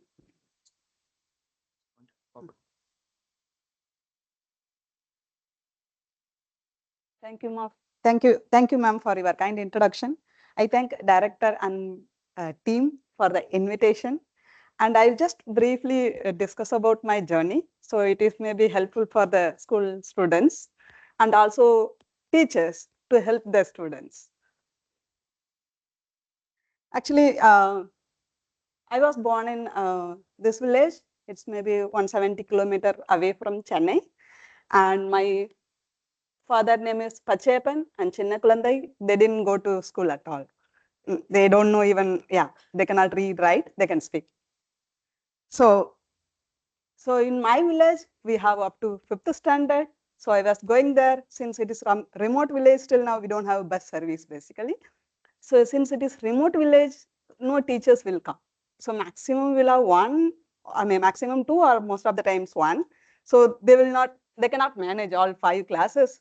So they will be like, one class, they will then next hour they will go to the next class. So we'll manage to study our own. Then after completing 5th standard, so I need to go to another village. It is like 3 kilometers away from my village. So we used to walk. So even that time we used to run. So we'll be there in school like 15 minutes. Our day starts with like routine, like we are forming family. So we always start with the work in the morning. Then we'll start at 8:30 or something. We'll rush to school. Then we'll come back. Again, we'll take care of our cattle and then rest of the farming work. That is our routine every day. And so I completed my 10th, and then so I was the second topper in school, and my teachers told me that if you study in government school, you may not score more. So therefore you don't get teacher training. Actually, that was my aim basically, get teacher training, then become a teacher.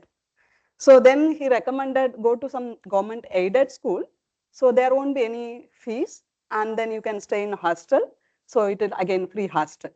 So then I applied to some school, and so I went with like 300 rupees, but they said we need to pay 700 rupees. So then I came back. Then I decided actually my sisters were working in Chennai. They are not educated. They stopped by like 10th standard or +2. Then I went my sister to ask for money. Therefore, I can join the school. Then I can study well. So, but my sister said, +1, +2, I don't think so. It is useful. You can go to some technical education. Therefore, you can get a job immediately. So then I agreed with that. Then she said, like, normally that application will be distributed after a couple of months of result. Then she said, okay, till the time you can work in the medical shop. So I agreed with that. So I was going to medical shop. And then some people said, no, technical education is not suitable for girls. It's very tough, and it is made for like male students. So then my sister agreed with other people, and she didn't really get the application, and she didn't, I didn't join basically. Then I ended up with working in medical shop, almost like 10 months. And then, so since I was second topper, I was invited in the school to give cash prize. So when I went there, then my teacher found that I was not continuing the education. They were very sad. Then in meantime, I got some issue. Then I love farming basically. So then I was working in the medical shop. That time I was getting like 500 rupees salary per month. Then I came back with the intention that I want to do farming because I love. I'm sure I can earn more than this 500. So then I came back. I was like involved in that complete farming. Then I found many challenges. I could not continue because I need to use pesticides. Then I don't have money. I was like small. I don't have money basically. I was doing naturally, but nothing is coming out. Then one of my sisters said, like, do you want to study? So I was actually, that was my first. Then she just one word she asked me. I said yes. Then she told me I can give you 200 rupees from her savings. Then so till 10th standard, again we were not having electricity. Actually, our house in like within the farming land, so we'll be studying in Karisin land. Then in that meantime, in the break, so I also managed to get electricity for hours.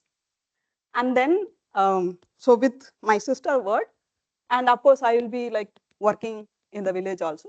So I had some money. So with that, I managed to go to government school nearby. Actually, again, this is far away from my village, like it is 10 kilometers. So again, we don't have bus service basically. So I have to take cycle, or I have to go here. Then from there, I have to take bus. This government bus, that time they will give bus pass. It's free. But sometime bus will come and sometime not. If I'm waiting here, then I may not go to school on time. So normally I used to go by cycle. So I managed. So my expenditure and all, weekends I go for, so we had like farming land. So we had trees, mangoes, everything. So I used to do some business. So in the weekends, I utilize my time in that. So I earned some. So with that, I managed my schooling. And I also can support my family. Then I was the topper in this school. Again, here also this was like small town, but again, bus service is there, but still teachers think that if they stay in like town, their kids can get better education. Therefore, whoever comes, they stay for like couple of months, then they move back to like nearby cities basically. So again, we ended up with like some subject there will be teachers, some subject there won't be any teachers. So at the end, we have to manage ourselves. There won't be any half-yearly exam, quarterly. We don't know. Like even I'm not able to assess myself where I am. So kind of full of self-education. Because again, my sister was very unhappy that I left that Chennai. Then I joined school. Like she was very unhappy. She was disappointed. She was writing letters and all. Then again, it was me like, I should really score good mark. I should not fail. That is my thing. Otherwise, they will laugh at me. So then I was like giving extra effort. And then, so I was the topper in the school. Then after that, I don't have any idea what to do next. Then again, teachers came and teachers suggested that you can join in college. And I don't know where is college, how to apply, no idea. Then again, they helped me financially. So I was applying for like only 2 subjects. Then they gave me money. You can apply in all subjects in case if you don't get in one subject. So I was applying all chemistry, physics, maths, computer science.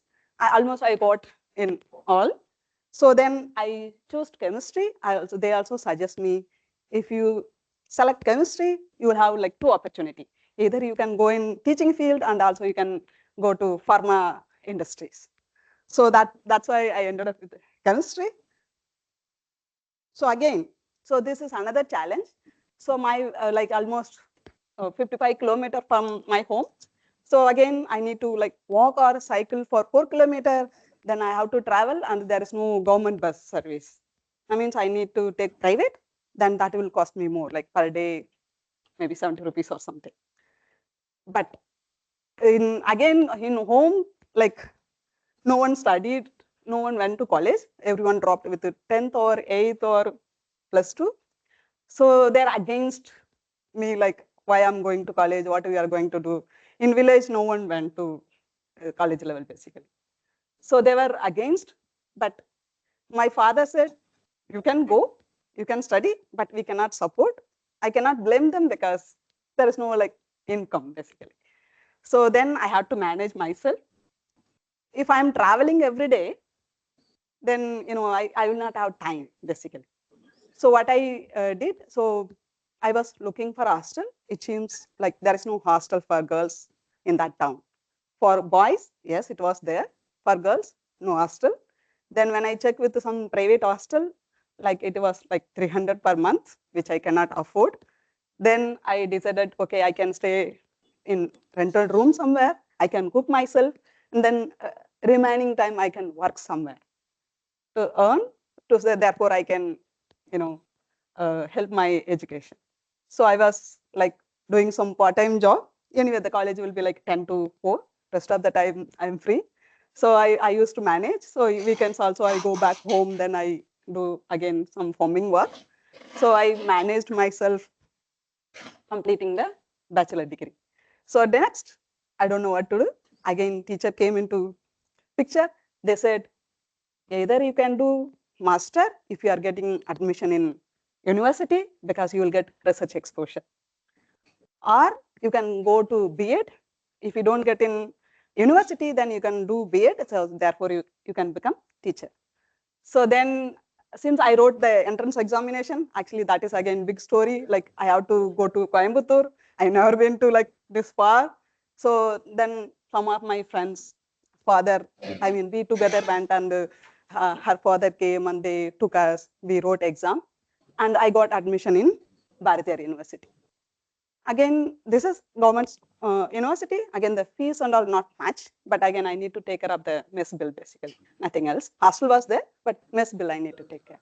So since I had a confidence that during bachelor degree, small town still I could manage, do some part-time job. And then here I was very confident that in big cities, I'll get more opportunities so I can manage my expenditure.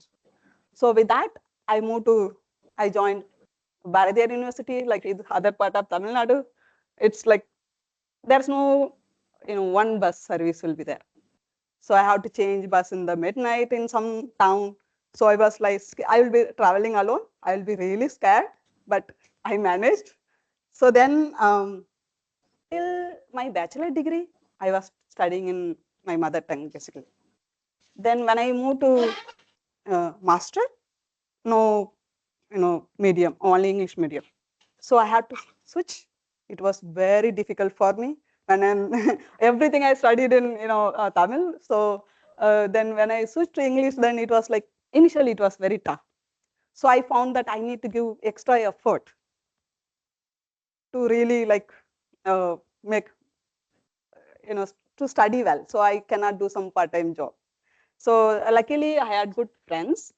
So we are 12 in the class. Normally in university, they will appoint like 12, 10, that is the capacity. So then some of my friends said that you focus on your studies, we will support you. They're kind of middle class family. They supported me in paying all mess bill, everything. And then again master. So I was kind of clueless, like what is next? Then some of my teachers, again, they suggested you can write this GATE exam. If you write GATE exam, you can do PhD. And then there is like campus interview was there. So then again, I got selected in campus interview. So I joined Arcade Chemicals. So I was, so yeah, of course, I started on my own. So then I paid back my loans. Then when I joined the industry, so they did not give me enough work basically. I was simply sitting and I felt like I'm not really improving myself or I'm not really learning something new. So I felt like it is really bored. And then I started preparing for this GATE exam. Normally there are some coaching center, but I didn't go for it. So I was, since I had a lot of time, so I was just reading myself. So then I got better score. Then I applied to IIT Madras. Then I got like, so that time fellowship amount and salary was almost same basically.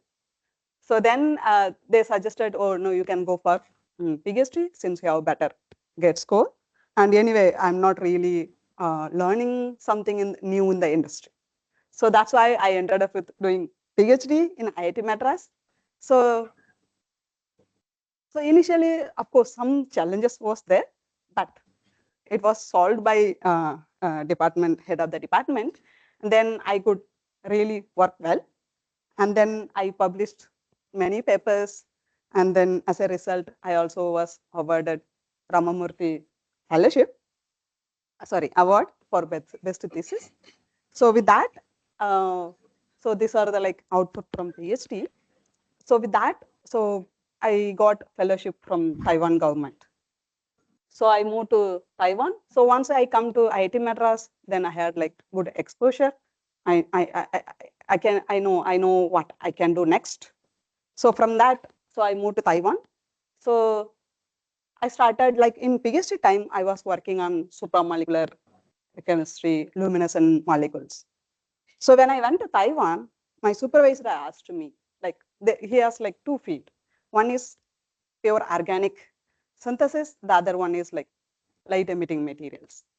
I said, since I had like interest in this field, I told him that I want to work in light emitting devices. Then the challenge here is everything will be in Chinese. All thesis, all equipments, everything, each and every buttons will be in Chinese. But so I'm interested. So I used to take photo and then I'll write down myself, okay, what is like off button, on button, like what process, everything I will write down. So it took time. I learned everything. Then I started my own fabrication. It took time, like almost 1 year. So I started my device fabrication. It was really exciting me because I wanted to do fabrication during my PhD since I worked on the luminescent molecule, but we did not find infrastructure in India. So I learned. So I wanted to continue in this direction. So I got, so from the postdoc, so we could make a lot of molecules and which were commercialized in Sigma-Aldrich. And then with this publication record, I got like Marie Curie Fellowship. So I joined at University of St. Andrews under Professor Elijah Coleman. So I continued research on the same field. So what I'm trying to say here, this is the power of education. Actually, I was born here. I was afraid of going like 10 kilometers away from my home. Even so, like from my hometown to particularly for master, it's around 400 kilometers. There is no train service or something. I have to take bus and then I have to change the bus in the midnight. Daytime, normally the bus goes in the night, basically long travel.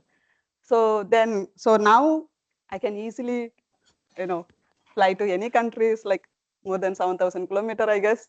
So that was the power of education. So now I can travel anywhere. So then after completing this postdoc, I joined IISc in 2019. So again, so when we start our career, so I wanted to continue this device fabrication because not many are working in India. Since I know when I was doing my PhD, I was really checking in many IITs, other departments, I could not find the facility. So I wanted to develop this infrastructure in India. Institute, thanks to IIC, like they give me in startup grant. So I could get all the setups for the other things, which is available in India, mode, everything. But when we come to this fabrication unit, since we are not expert in this direction, we don't have this fabrication unit. So then normally wherever I worked, those are like imported from Canada or Germany, or some of the company I worked from Taiwan. But I was checking with them, they are telling like 4 to 5 crore. And not only money, I had limited money, of course. Not only money, and then maintenance. These equipments are very sensitive. Normally, they don't come and do the service. They'll be giving this video calling advice. But which I don't think so it will help, and I can maintain the equipments. Then we thought of, since I used many evaporator from many company, so I had like knowledge like what we want exactly. So now who can fabricate this evaporator? So now I started to explore in Bangalore, see who can fabricate. It would be easy for me. If any issues, they can come and resolve that. So then I started to interact with many companies. Some people even they don't understand what I'm talking about. But luckily, 1 or 2 companies, at least they understood what I'm asking for. Then they come forward, and I also like this also Indian company, Globox actually. If you are importing just for this Globox, they were asking for 1 crore. Not only that, again, the maintenance, each and every time if you are calling for a service, they will ask for like in lakhs, not in thousand. So then again, I found some very good Indian startup company. So I asked them to work together. And then this is from HSV and this is from ProRes. And they worked together and they delivered very nice system within 1 crore. And so then with that, so we are nicely continuing this education. Again, for the chemistry people, actually, this is challenging. Normally in India, I can see 1 or 2 groups are working on this direction. They are from either engineering background or physics background. So I'm the only who, from the chemistry background, who's really maintaining this application facilities. Initially, it was challenging. Now we have experience. And the good thing is, now since they collaborated, and we learned, we both learned actually, industry also as well as myself. And now they know how to fabricate this evaporator in India. So now they are really supplying to many institutes. I'm happy about that. So now we are mainly focusing on this materials for this organic light emitting diodes, because it has wide advantages as well as applications.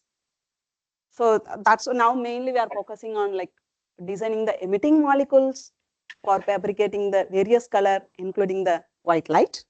That output we are expecting maybe in future, even we have some project, we can have this oily bandages or table lamp. And also we are thinking of some startup company based on the materials.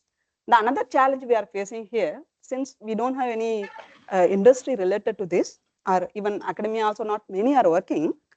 So when we are purchasing these materials, like 1 gram will be 1.5 lakhs, 2 lakhs, it is impossible because we have to either import from Taiwan or Germany. It is very expensive. So now we are trying to make, and we can sublime, and then we can say, like, sell the sublimed grade, because for this device we need ultra pure materials. So this is my team at MRC. So including all master and PhD students, we can see almost like 50-50 strength of boys and girls. And this is only for the students who wish to come to IIC. So you can join at many levels. If you are right after the +2, you can, selection was made by JEE or NEET, or if you want enter at master level, so you can give this JAM exam, or for MTech, so GET exam. And if you miss out, no problem. In PhD also you can join with a GATE, CSIR, or Inspire scholarship. And then again, if you missed at PhD level, still we have option. So you can join at postdoc level with this. That is Vice Kiran, yeah, Professor was also showing that one. This is only for the women candidates. And so we have NPDF and the Kotari Fellowship. Still we have option for joining IIC. Yeah, this is like, I just took it from a web. So here you see almost 96% in the graduate level. So when it comes to like postgraduate and PhD level, it's really drops. I'm sure this line was like this thinner maybe 50 years back. But with all, even ma'am was explaining, like with their effort and many like policy change and government effort, now maybe from this to we made this much thicker pipe. So I'm sure with continuous effort, the same thing can be continued till here. So with this, I would like to thank all for your kind attention.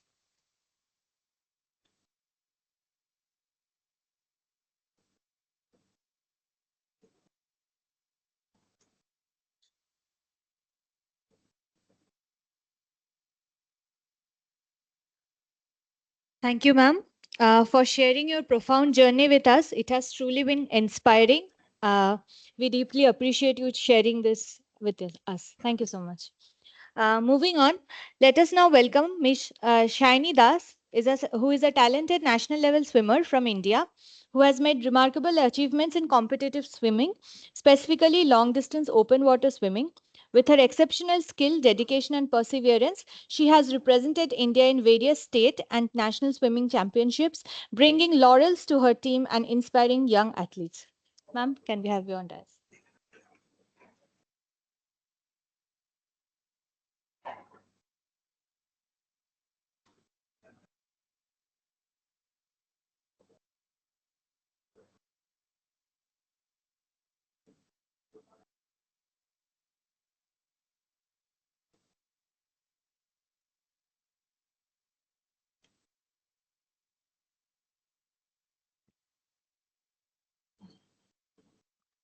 बाप रे इन लोगों ने 6 लोगों को बुला लिया নমস্কার, আমি Sayani Das, open water swimmer.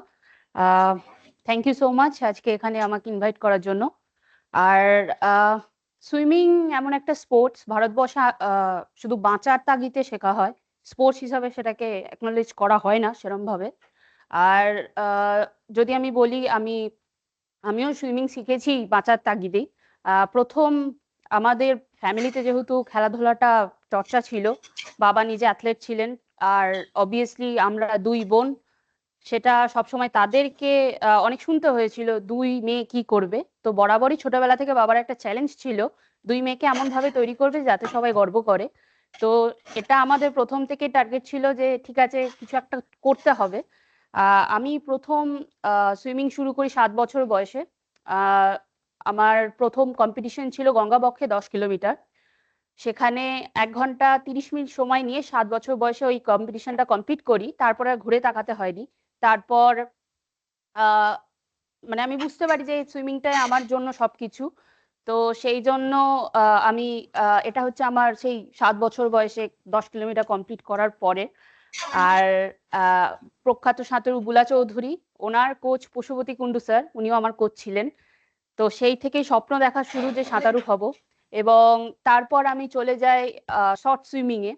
সুইমিংয়ে 2টো part হয়, আমি পরে সেটা বলছি। তো শর্ট সুইমিংয়ে আমি শর্ট ডিস্টেন্স সুইমিংয়ে আমার মেইন ইভেন্ট ছিল 50 metre breaststroke, 200 metre freestyle, 200 metre butterfly. তারপরে আমি আপগ্রেড হয়ে চলে যাই 400 মিটার ফ্রিস্টাইল, 1500 মিটার ফ্রিস্টাইল। আমি 6 বার ন্যাশনাল চ্যাম্পিয়নশিপে পার্টিসিপেট করেছি, আমি ওয়েস্ট বেঙ্গলকে রিপ্রেজেন্ট করতাম।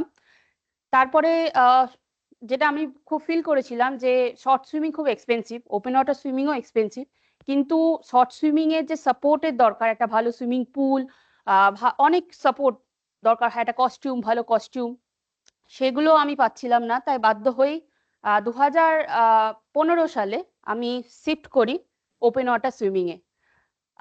আমার শিফট করা ফার্স্ট কম্পিটিশন ছিল 81 কিলোমিটার সুইমিং কম্পিটিশন। আমার সময় লেগেছিল 11 আওয়ার্স 51 মিনিটস। আমি মেয়েদের মধ্যে প্রথম হয়েছিলাম। এটা ওয়ার্ল্ডের second longest swimming competition. And এখান থেকে আমার এই কনফিডেন্স আসে যে হ্যাঁ ঠিক আছে, আমি ওপেন ওয়াটার সুইমিং করতে পারবো।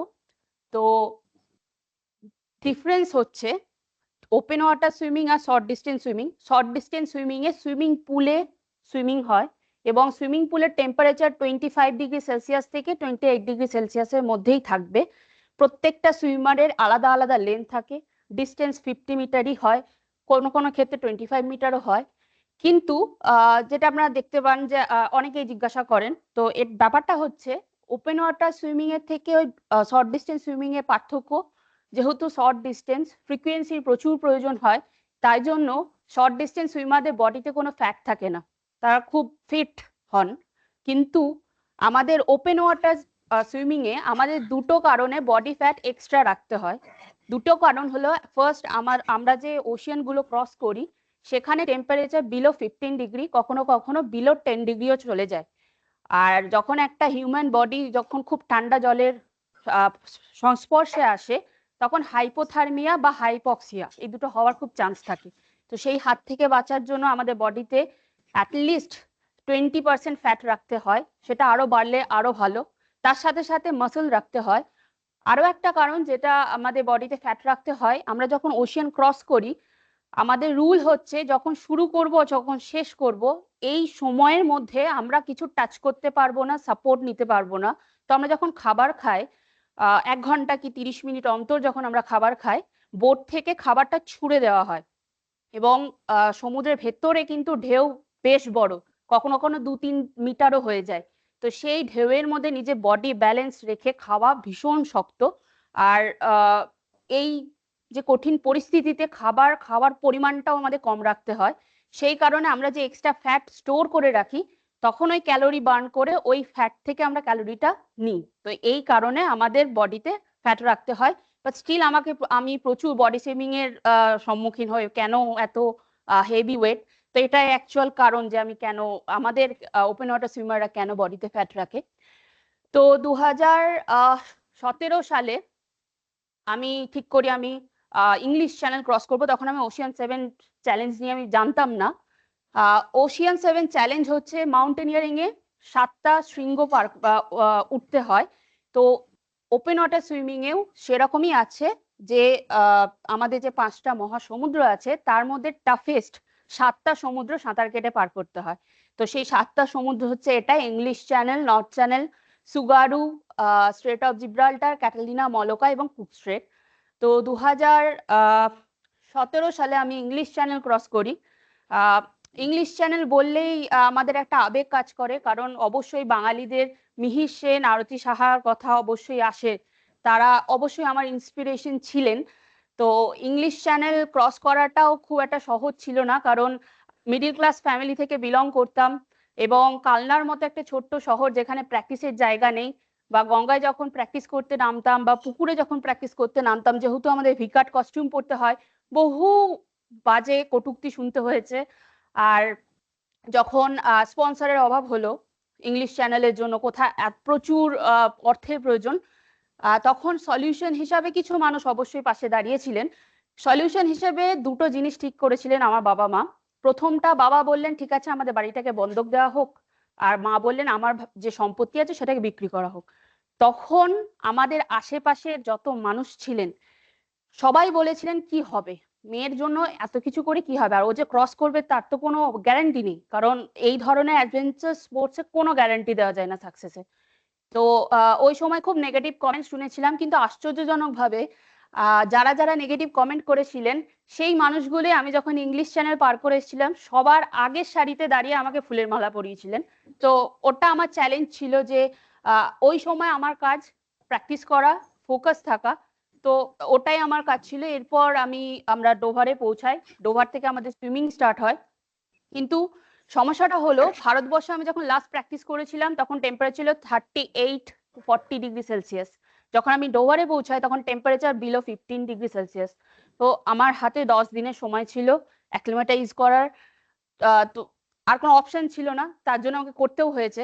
কিন্তু সমস্যা হয়েছিল ফ্রান্সে ঝড় শুরু হয়, আর যেহেতু সাঁতারটা শুরু হয় ইংল্যান্ড থেকে ফ্রান্সে শেষ হয়, তো ওরা বলল যে শাইনি বাড়ি চলে যাও, কেননা এখানে টেম্পারেচার অনেক ড্রপ করেছে, তুমি ইন্ডিয়াতে থাকো, ইন্ডিয়া অনেক গরমের জায়গা, ক্রস করতে পারবে না, এবং অনেক সাঁতারু মারা গেছেন ক্রস করতে গিয়ে, তো ওরা রিস্কটা নিতে চাইছিলেন না। তো ওদের আমি বলেছিলাম যে just give me a chance, I will prove to you that Indians can do anything, আর এটা আমার চ্যালেঞ্জ। তো ওরা বলো ওকে ঠিক আছে, আমরা অ্যাকসেপ্ট করলাম চ্যালেঞ্জ, তুমি করে দেখাও। তো 1875 সাল থেকে এই সুইমিংটা হয়। বেসিক্যালি এই সুইমিংটা হয় সকালে, মানে ভোর রাত থেকে শুরু হয়, বিকেলের মধ্যে শেষ হয়ে যায়, যাতে নেভিগেট করতে সুবিধা হয় সূর্যের আলোতে।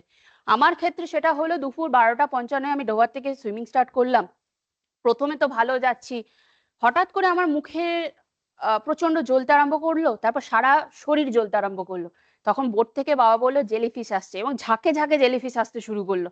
কিন্তু আর কোনো অপশন নেই, তখন আমাকে সাঁতার কাটতেই হবে। তো আমি সাঁতার কেটে যাচ্ছি, প্রচুর এরকম বড় বড় জাহাজ আমার সামনে দিয়ে পিছন দিয়ে যাচ্ছিল, একটা দারুণ থ্রিলিং একটা ব্যাপার, আমার খুব ভালো লাগছিল। কিন্তু যখন রাত্রির 8টার পর যখন সূর্য ডুবে গেল, তখন ওই অন্ধকার সমুদ্রে 19 বছরের একটা মেয়ে আটলান্টিক ওশিয়ান ক্রস করছে, যেখানে টেম্পারেচার 10 ডিগ্রির কাছে চলে গেছে। একটা টাইমে আর পারছিলাম না, আমি প্রচন্ড ফ্রাস্ট্রেটেড, আমার বডি আমার সাথ দিচ্ছিল না, মেন্টালি আমি খুব ডাউন হয়ে গেছিলাম। এবং আমাদের সুইমিং করতে করতে সুইমিং এর যে বেল্ট, কস্টিউমে বেল্ট থাকে, এখানে খুব রাবিং হয়। তো রাবিং হতে হতে এখানে মাংস বেরিয়ে এসেছিল, এবং সেখানে সল্টি ওয়াটার কন্টিনিউয়াস, মানে আমি থাকতে পারছিলাম না, টেম্পারেচার ভীষণভাবে ড্রপ করছিল, আর আমার হাত পা সব অবশ। শুধু নিজেকে এটাই বোঝাচ্ছিলাম যে আজকে আমি সায়নী দাস ব্যক্তিগতভাবে সাঁতার কাটছি না, আমি এখানে ভারতবর্ষকে রিপ্রেজেন্ট করতে এসেছি, তো এটা আমাকে সহ্য করতে হবে। এবং আমি সুইম কন্টিনিউ করলাম, এবং 18 ঘন্টা 8 মিনিট সময়, 14 ঘন্টা 8 মিনিট সময় নিয়ে আমি ফ্রান্সের তীরে উঠি এবং সাকসেসফুলি ইংলিশ চ্যানেল ক্রস করি। আর মানে এটা আমার লাইফের একটা, মানে একটা মাইলস্টোন বলা চলে। তো তারপর আমি অসুস্থ হয়ে যাই, আমাকে ফ্রেঞ্চ কোস্টাল গার্ডরা রেস্কিউ করেছিলেন। তারপর আমরা ইংল্যান্ডে আবার বোটে করেই ফিরে আসি, এবং সেখানে এসে আমার জীবনে সব থেকে গর্বের মুহূর্ত যে ব্রিটিশদের মাটিতে আমি ইন্ডিয়ান ন্যাশনাল ফ্ল্যাগ উড়িয়ে এই জয়টাকে সেলিব্রেট করেছিলাম, যেটা আমার জীবনে অনেক একটা ভীষণ ভীষণ গর্বের মুহূর্ত। তারপর USA Catalina channel, Catalina channel হচ্ছে লস অ্যাঞ্জেলেসের খুব কাছে, সান্তানা ক্যাটালিনা আইল্যান্ড থেকে সুইম স্টার্ট হয়, শেষ হয় রাঞ্চো প্যালোস ভার্দেস ক্যালিফোর্নিয়াতে। এবং সেখানে ক্রস করার সময় আমি যখন আমার ফিডিং স্টপ চলছে, আমি খাচ্ছি, খুব জোরে একটা আওয়াজ হলো এবং জলটা একদম ওপরে উঠে গেল। তো আমার যে কায়াকার ছিল জ্যাক্স, জ্যাক্স আমাকে বলে শাইনি তোমার ঠিক 10 মিটার দূরে একটা 15 মিটার লম্বা তিমি মাছ উঠেছিল। আমি ম্যান ভার্সেস ওয়াইল্ডের খুব ফ্যান, তো সেখানে মানে নিজেকে মনে হচ্ছিল বা আমি তো মনে হচ্ছে ম্যান ভার্সেস ওয়াইল্ডের এপিসোড চলছে।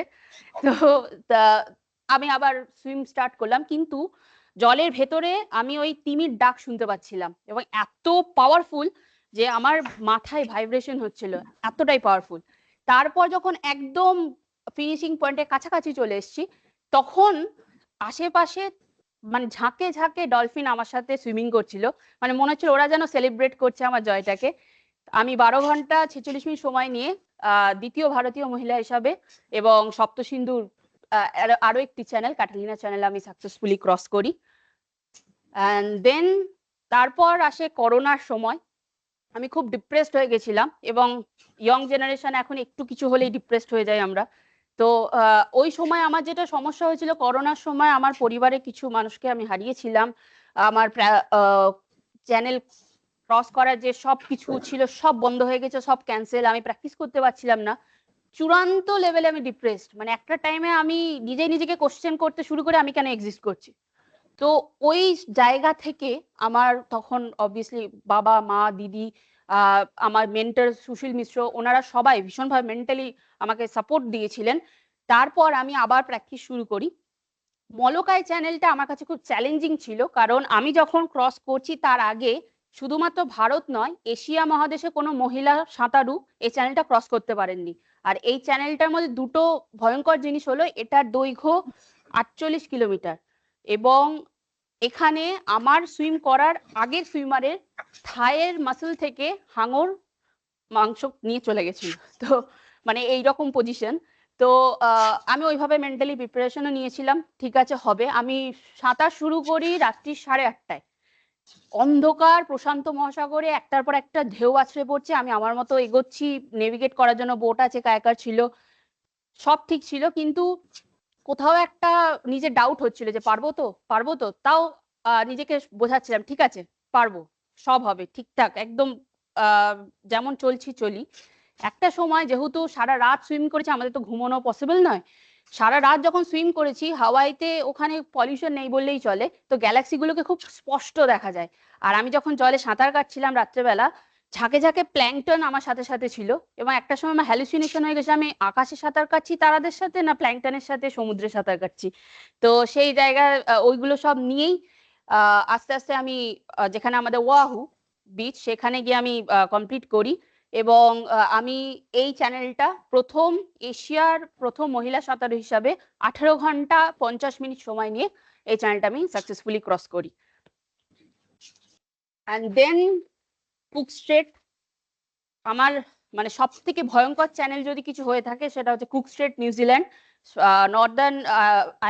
নর্দার্ন যে আইল্যান্ড আছে সেখান থেকে সাউদার্ন আইল্যান্ডে যেতে হয়, আর এর ঠিক 300 কিলোমিটার দূরে গ্লেশিয়ার আছে, সেই গ্লেশিয়ার থেকে ডাইরেক্ট কুক স্ট্রেটে জল আসে এবং ওখানে টেম্পারেচার ছিল প্রায় 12 ডিগ্রি সেলসিয়াস ওয়াটার টেম্পারেচার, আর এয়ার টেম্পারেচার ছিল 9 ডিগ্রি সেলসিয়াস এবং আমার হাইপোথার্মিয়া হয়ে গেছিল, প্রচন্ড শ্বাসকষ্ট হচ্ছিল। তা সত্ত্বেও সবসময় আমার মনে হয়েছে যে ব্যক্তিগতভাবে আমি এই চ্যানেলগুলো করছি না, আমি এগুলো দেশের জন্য করছি, তো সবসময় আমি বুস্ট আপ করে এটাই ভেবে যে আমি দেশের জন্য করছি, এটা আমাকে করতে হবে। তো 11 ঘন্টা 47 মিনিট সময় নিয়ে আমি কুক স্ট্রেট ক্রস করি। অ্যান্ড দেন তারপর আমার যেটা সব থেকে ভয়ঙ্কর চ্যানেল সেটা হচ্ছে নর্থ চ্যানেল। তার জন্য প্রিপারেশন নেওয়ার জন্য আমি আইস বাথ নিয়েছিলাম। এখানে 60 কেজি 70 কেজি এরকম ড্রামের মধ্যে আইস রাখা হতো, এটা টেম্পারেচার যখন 5 থেকে 7 ডিগ্রিতে পৌঁছতো তখন আমি এখানে বসতাম, 1 থেকে 1.5 ঘন্টা বসে থাকতাম। তারপর এখান থেকে উঠে এসি ফিট টেম্পারেচার থাকতো মানে বিলো 20 ডিগ্রি, সেই ঘরে আমি 6 থেকে 7 ঘন্টা থাকতাম, তারপর আবার প্র্যাকটিস করতাম। এটা ছিল আমার প্রিপারেশন। তো তারপর নর্থ চ্যানেল ক্রস করতে যাই নর্দার্ন আয়ারল্যান্ডে, এটা সব থেকে ঠান্ডা, সেখানেও 9 ডিগ্রি টেম্পারেচার এবং যখন আমি ক্রস করছিলাম ঝাঁকে ঝাঁকে জেলিফিশ, মানে আমি অত জেলিফিশ জীবনে দেখিনি, এত বাজেভাবে ওরা আমাকে আক্রমণ করেছিল, কিন্তু আমার স্ট্রং বিলিফ ছিল যে আমি পারবোই। তো আমি 13 ঘন্টা 22 মিনিট সময় নিয়ে নর্থ চ্যানেল ক্রস করি এবং আমি ভারতবর্ষের প্রথম মহিলা সাঁতারু হিসাবে এই নর্থ চ্যানেল সাকসেসফুলি ক্রস করেছি। তো এটা হচ্ছে পর্তুগিজ ম্যানোয়ার, যেটা আমাকে মলকাই চ্যানেল ক্রস করার সময় আক্রমণ করেছিল, আর ওটা হচ্ছে জেলিফিশ।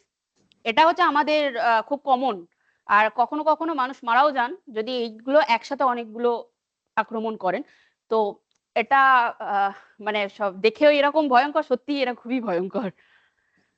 আর এছাড়া এটা ওশিয়ান 7 এর পার্ট গেল। আমি 2018 সালে ওয়ার্ল্ড কম্পিটিশন রকনেস চ্যানেল অস্ট্রেলিয়া, সেটা আমি ক্রস করি 6 ঘন্টা 42 মিনিটে। সেখানে 19 কিলোমিটারের ডিস্টেন্স। তো আমি যখন 12 কিলোমিটার ক্রস করছি তখন দেখলাম হেলিকপ্টার থেকে ফায়ারিং হচ্ছে। প্রথমে বুঝতে পারিনি, তারপর আমার পাইলট বলেন সায়নী বি কেয়ারফুল, তোমার আশেপাশে শার্ক দেখা গেছে। তো আমার ঠিক 500 মিটার দূরে একটা হোয়াইট শার্ক চলে এসেছিল, তো তাকে ফায়ারিং করে তো সরানো হয়েছে। তো আমি খুব লাকি ছিলাম, সে আমাকে অ্যাটাক করেনি। তো ভয়ঙ্কর একটা অভিজ্ঞতা নিয়ে রটনেস চ্যানেল ক্রস। আর তারপর আমার যা এই অ্যাডভেঞ্চার স্পোর্টসের আমার যা কন্ট্রিবিউশন, তো এই বছর 2025 সালে জানুয়ারি মাসে 17 জানুয়ারি আমাকে রাষ্ট্রপতি মহাশয়া Tenzing Norgay National Adventure Award, যেটা ভারতবর্ষের হাইয়েস্ট অ্যাডভেঞ্চার স্পোর্টস অ্যাওয়ার্ড, সেটা আমাকে প্রদান করেছেন এবং এটা আমার কাছে ভীষণ ভীষণ গর্বের একটা মুহূর্ত। আর এবছর আমি একমাত্র বাঙালি ছিলাম স্পোর্টস অ্যাওয়ার্ডে, আর 23 বছর পর ওয়াটার ক্যাটাগরিতে বাঙালি হিসাবে এই অ্যাওয়ার্ডটা আমি পেয়েছি। তো এটা আমার কাছে খুবই গর্বের। আর নেক্সট মান্থ আমি যাচ্ছি দ্য স্ট্রেট অফ জিব্রাল্টার স্পেনে ক্রস করতে। তো আর তারপর নেক্সট আছে জাপান সুগারু। তো এই দুটো যদি আমি সাকসেসফুলি ক্রস করি তাহলে আমি এশিয়া মহাদেশের প্রথম মহিলা হব যে সাঁতার কেটে সপ্তসিন্ধু পার করবে। তো আপনারা সকলে আশীর্বাদ করবেন যেন আমি খুব সাকসেসফুল হতে পারি। আর সবসময় আমার কাছে এটা মনে হয়েছে এই জার্নিতে যে বাধা আসেই। আমি যখন ডিপ্রেস ছিলাম তখন আমি প্রচুর মোটিভেশনাল ভিডিও হোক বা বই হোক পড়ার চেষ্টা করেছি। তখন একটা জিনিস আমি খেয়াল করেছি, আজকে যাদের সাকসেস স্টোরি আমরা দেখতে পাই তারাও লাইফে কিন্তু একটা টাইমে কোথাও না কোথাও স্ট্রাগল করেছেন এবং তারা ওই লড়াইটা জিতেছেন বলেই আজকে তাদের সাকসেস স্টোরিটা আমরা দেখতে পাচ্ছি। তো সবসময় আমি মনে করি যে আমাদের স্ট্রাগলটা করে যেতে হবে, তবেই আমি সাকসেসফুল হব। আর অনেকে বলেন যে ভয় করে না এরকম সমুদ্রে সাঁতার কাটি, অবশ্যই ভয় করে, ভীষণ ভয় করে। যখন ওই রাতের অন্ধকারে বোট থেকে ঝাঁপ দিই ওই মহাসমুদ্রে, ভীষণ ভয় করে। যখন আমি ইংলিশ চ্যানেল ক্রস করে অসুস্থ হয়ে যাওয়ার আগের মুহূর্তে আমি বসে আছি, আমি জানি ইংলিশ চ্যানেল ক্রস হয়ে গেছে কিন্তু বেঁচে ফিরবো কিনা আমি জানি না, সেই মুহূর্তে আমার প্রচুর ভয় করেছিল, খুব ভয় করেছিল। কিন্তু ব্যক্তিগতভাবে আমি মনে করি যে জীবনে যদি সাকসেস হতে হয় বা পেতে হয় তাহলে নিজের ভয়কে আগে জয় করতে হবে। আর আমিও সেই ভয়কে জয় করে সামনের দিকে এগিয়ে চলেছি। অনেক অনেক ধন্যবাদ।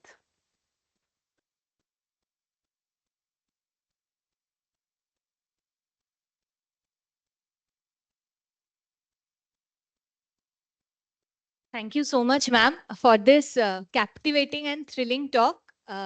Thank you so much for these experiences you have shared with us.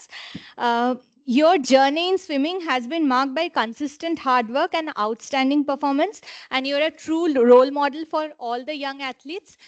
Please give her a big round of applause and wish her all the best for the upcoming Strait of Gibraltar and Sugaru channel.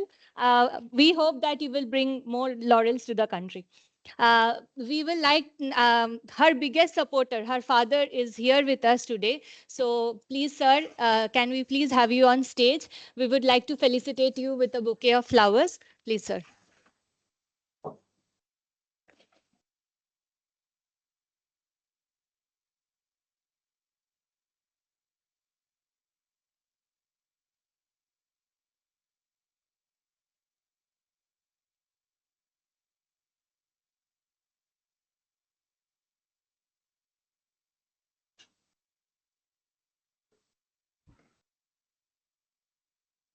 Thank you very much. The next speaker we have with us is a distinguished scientist, Dr. Shormishtha Palit Sagar.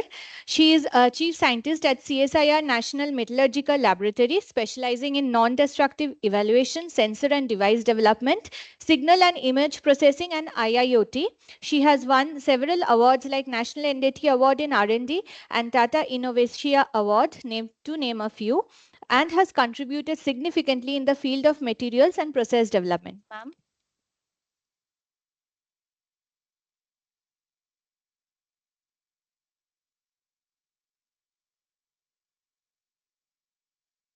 First of all, I must thank Professor Bashu and the whole organizing committee for giving me this opportunity to be here. As I'm actually from your sister laboratory, one of your colleagues. And before me, since two stories I have just learned, the journey of their life from Dr. Rajamali and Shayoni. It's really a story of a girl to come to a stage where they are representing here today, and they are feeling all of us very, very proud. And now I just speechless. What should I talk about since I'm the last but one speaker? But I just want to bring the attention of all of you today on the stage. Now, not at this moment, all are sitting here, but what do you see here? Not just the reverse picture, what we normally find. Today it is occupied by all women on a very special day. Why not?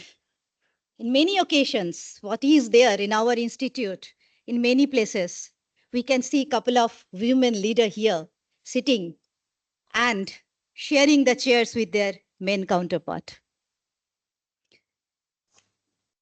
Tanushri in the beginning said, lacking in leadership role. Why? Why is there lacking in leadership role? We are having our ISB director here. So that means when we show in a slides, 2, 3, 4 slides shows successful women. The reasons are manifolds. The first reason, the long back, when even I was a student, many areas were not open for girls, especially in STEM. I'm giving one example.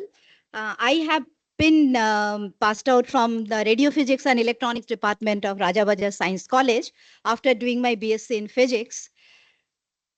In our batch, it was the batch of 1987. There are 32 seats in Radio Physics and Electronics at that time. We were 16 girls and 16 boys. Very exceptional case. So it has been noticed by all professors. And what we heard, 8 years before, in 1979, the door of radio physics and electronics was not open for girls. In 1979, one girl fought for her right to get admission in that department, which is basically electronics and communication. She was scoring high first class among the first few in the university. At that time, securing first class in physics was really a very, very great challenge for all of us. It was a dream. Can we enter in the gate of Rajabaja Science College when we are studying physics honors in the University of Calcutta? She fought for it. She said, tell me on what way I am inferior to get chance in this department, whereas the boys who were scoring less than me, they have been given the opportunity. And that was the day the door of radio physics and electronics opened for girls. And today I am here. Many of us are excelling, passing out from that department. So what I want to say here, you should have the courage to raise your voice, because you are no longer inferior than men, than boys. When you studied in girls' school, I was also in girls' school in 11, 12, but my primary education was in co-ed school. So when you studied in girls' school, you were only competing with the girls. The moment you are in the area of co-ed school, no, then your competition become more and more bigger because you have a challenge. You are accepting the challenge. I have to conquer over the boy. And that happened. That happened nowadays. We find in every exam, you find ICSE plus 2, girls are excelling. But why they are not there in this statistical analysis when it is coming for the PhD? If they are excelling in ICSE, they are excelling in plus 2, where have they lost? And why are they getting lost? And also, when I was talking about the leadership role, see, when we give the statistics, the men and women number, it's not that men and women numbers are nowadays very imbalanced. In 102 men, there are 100 women. 100 women we are. So if that is the case, then why in the leadership role we are not there? Is it only because the many areas were not open for us? Is it only because our limits were limited? It has been some of the things you cannot cross that limit for many reasons, societal reasons. You are getting married. You have family responsibilities. But along with that, as Tanushri has told, there is some unseen biasing. It's called glass ceiling. You will find always it is there existing. I'm sorry, with the full respect to hear what Professor Bashu has shown, this is 75-year celebration going on. All the list of invited speakers he has shown there, I didn't find a single name of ladies there. Sorry, sir. Sorry to say that. I didn't find a single woman other than this day. So this correction should come from the leaders. And that happens if in the leader role, we can see us.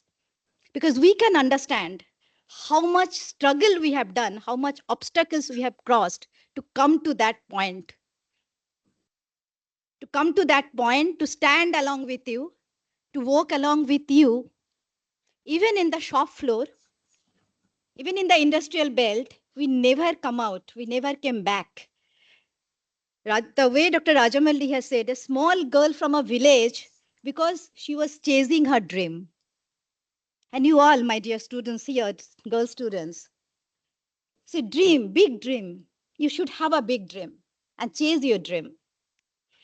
Shayani was talking about her experience. I remember You all know the name of Mrs. Padma Shri Awardee, Mrs. Premlata Agarwal, isn't? She is the renowned mountaineer.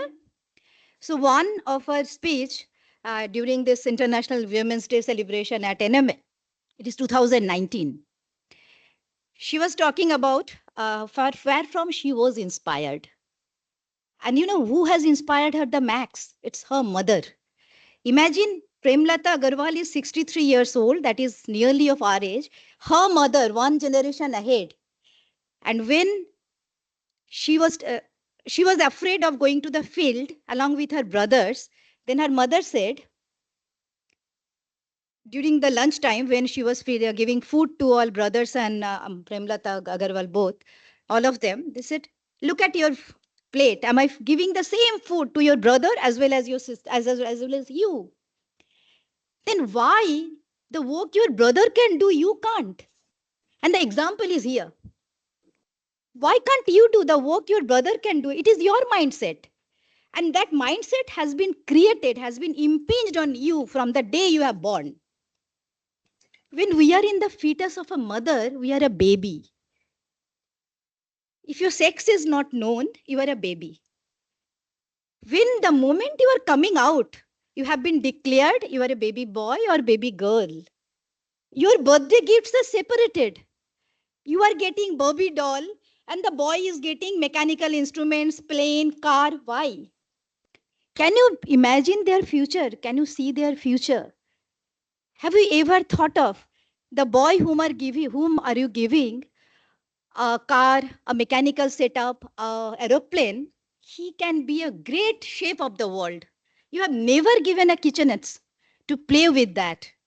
You never allowed your child to be in the kitchen to help your mother.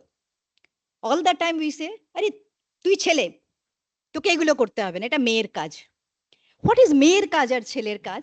Just now she was telling Shumona, we should all be a great human being. You should all allow them from the day one to grow up like a great human being, not like a boy, not like a girl. So my request, raise your voice.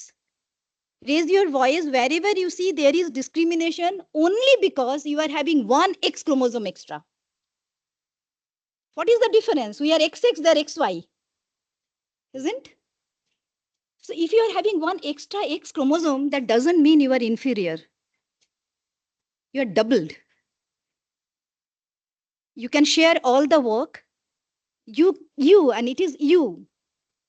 All together, the men, the women, and the boys, girls together, we can make a world which is free of gender. There is no gender biased. There will be no gender inequality if we all work together.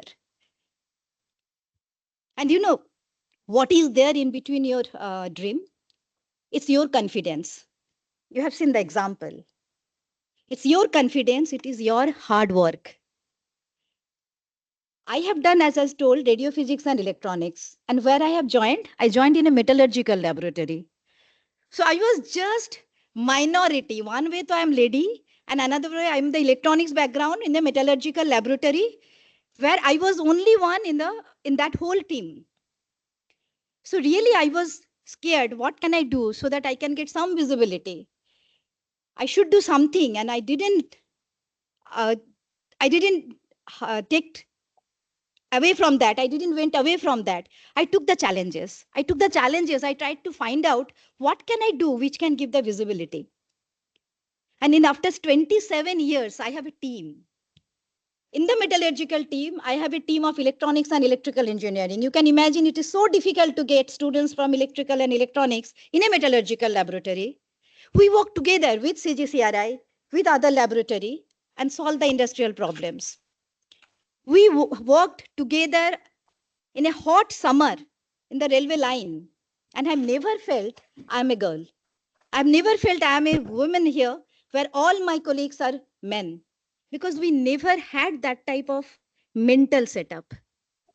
We all felt we are colleagues, we are co-workers, and that has helped us to come up in a position where we could have developed a couple of technologies which has been implemented in the industry. We have transferred a couple of technologies which are now at least coming to the market. And that is because I have the courage to take the challenge. So have courage, raise your voice, have confidence on yourself. Because you are in a new era. Now many things has changed.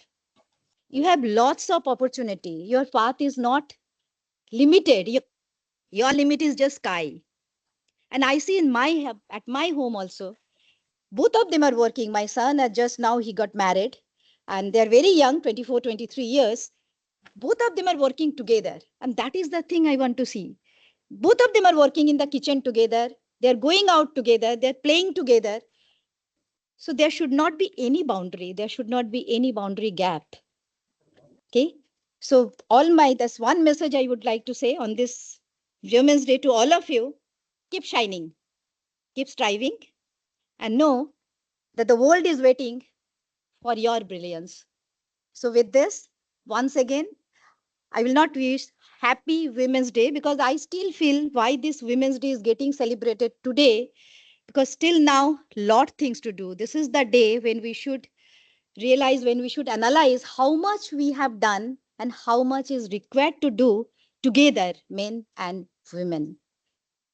Office में continuously I am hearing, अरे तुम्हारे लिए क्यों special day है, तुम लोग के लिए एक दिन क्यों होता है? Because of this, because other all days we never find we are very much here. We are always the audience or in the MC, this podium stage. That should be broken. With this, thank you very much for giving me this opportunity. Thank you, Professor Bashu. Thank you.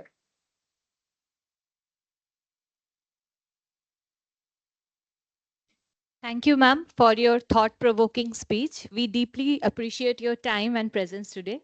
Now, I would like to invite our last but not the least speaker, Dr. Vibha Tandon, who is the director of CSIR-IICB. She is a renowned scientist specializing in chemical biology, drug discovery. Please, ma'am, the podium is yours. So I brought a big presentation to give it on women in science, but then I thought that that will really bore because I can see that very, very young girls are here. So first of all, on the onset, I would like to thank Dr. Basu and the whole CGCRI for inviting me on the, say, celebrations of the Women Day. And and I think after Rajamali and Sayani and Madam, I don't think we require anybody else. And I'm a unnecessary person who's standing over here. But I would like to tell you, all of you, all young people, that I would like to congratulate all of you that there is one thing which we need to remember, that yes, there are leaky pipelines. See, by profession, I'm a teacher. I started my career from Delhi University. And I can give you an example, a very small example. I'll finish in 5 to 6 minutes only because I know we are going very late. So it's like I used to teach a class of, say, 320 students in masters. Delhi University is one of the biggest department having a chemistry department. And we used to have a, say, core course of 320 students. And the one class which is given to us the first semester in the masters is 120 students. And you will find I think bigger than this, it was our lecture theater. And at least the 6 or 7 rows, you will find only girl students. So first of all, we should clap for that we have those six say, rows, which is covered by in the masters, I'm trying to tell you. But yes, she was very correct. In the PhD, you will find that those girl students, they just disappear. And because I'm talking about the Delhi, so obviously Delhi is a modern place. So if it is happening in Delhi, then it must be happening everywhere. Why is it happening? How it is happening? That's a long drawn question, and I have been the member of the several say women committees and the apex committee also, which has made a lot of Rohini Godbole, and we have created lot of policies there. Government have created lot of policies to bring to the women into the mainstream of the science, but even yesterday, I was on the 8th, I was attending a panel discussion in INSA in Delhi. So even the PSA shows us, the principal scientific advisor showed us that the is still women who are in the leadership position, in the higher, say, in the higher education position, in the leadership, they are 18%.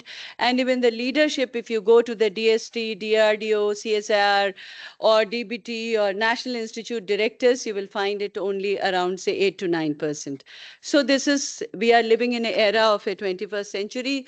There are issues there, and it's not about that government has not have enough policies. We have enough policies, but the policy doesn't matter. What matters is the mental setup of the society. So what we have to do actually, the women who have grown up, or we are having at a certain positions, we have to do the whole hand holding. And through hand holding, I would only say that we have to create a tsunami of the girls. What we have to do, we have to create a tsunami. We have to have these so many educated women, specifically in the science STEM field, that their number is so many that nobody can really push them back. So the only thing how we can work there, that that we have to really train more and more number of girl students. We have to train them. We have to bring them to mainstreams. If the number will keep increasing, automatically this glass ceiling will be broken.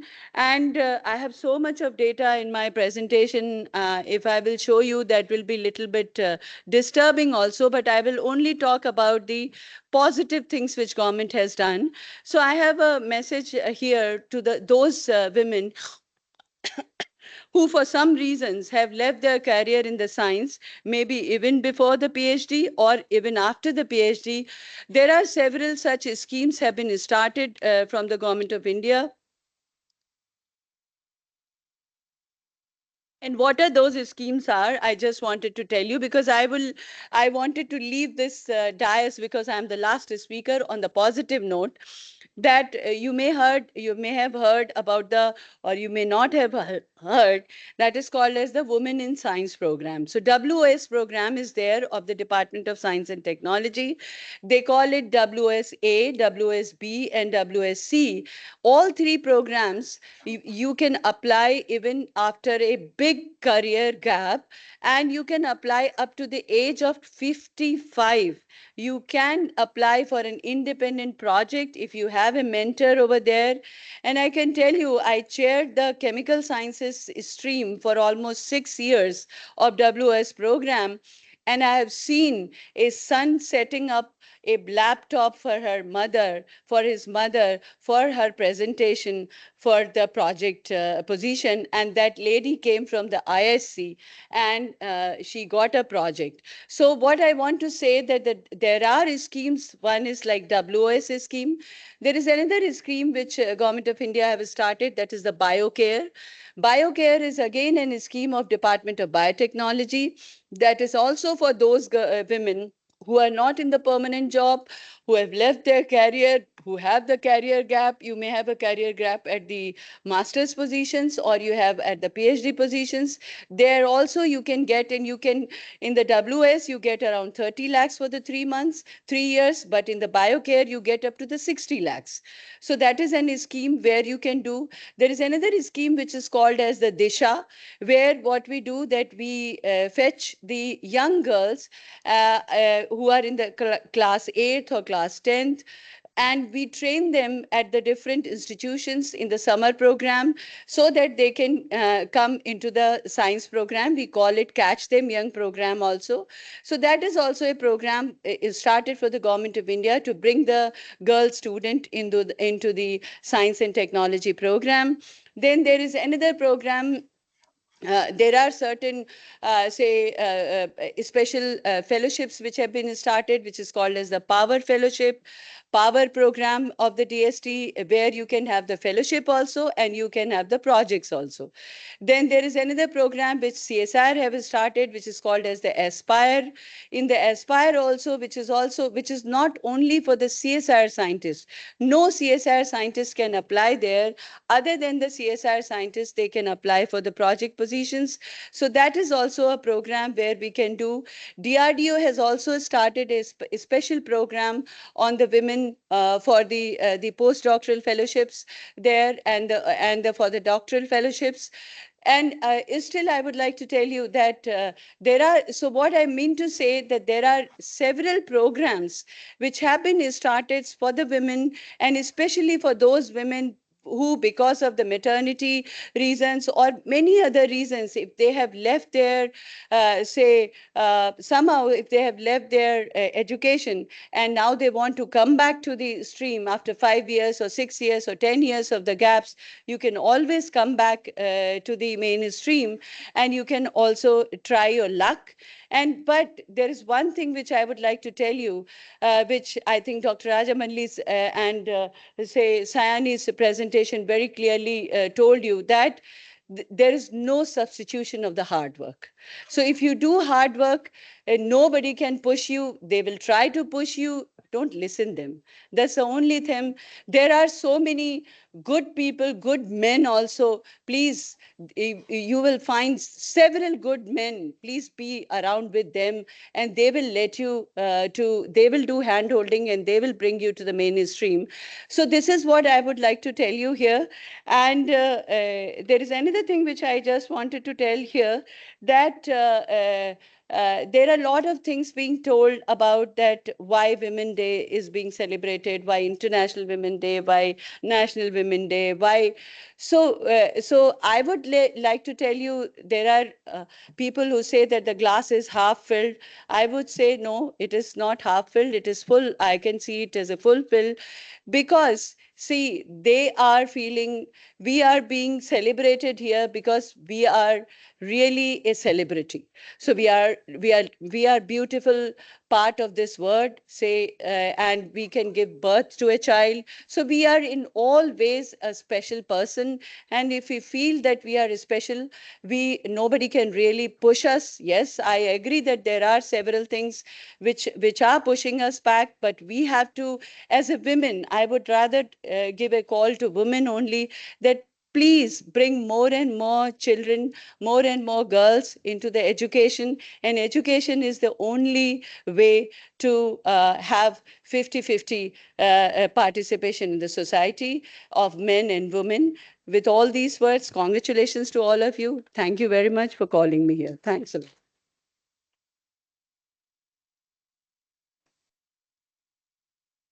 Thank you, ma'am, for your inspiring talk. It's a pleasure to have you here. I would like to conclude by saying that we all spoke about gender inclusion. So we have to be he for she and also she for she. The men and women should bring each other up, and in that way only we can achieve success.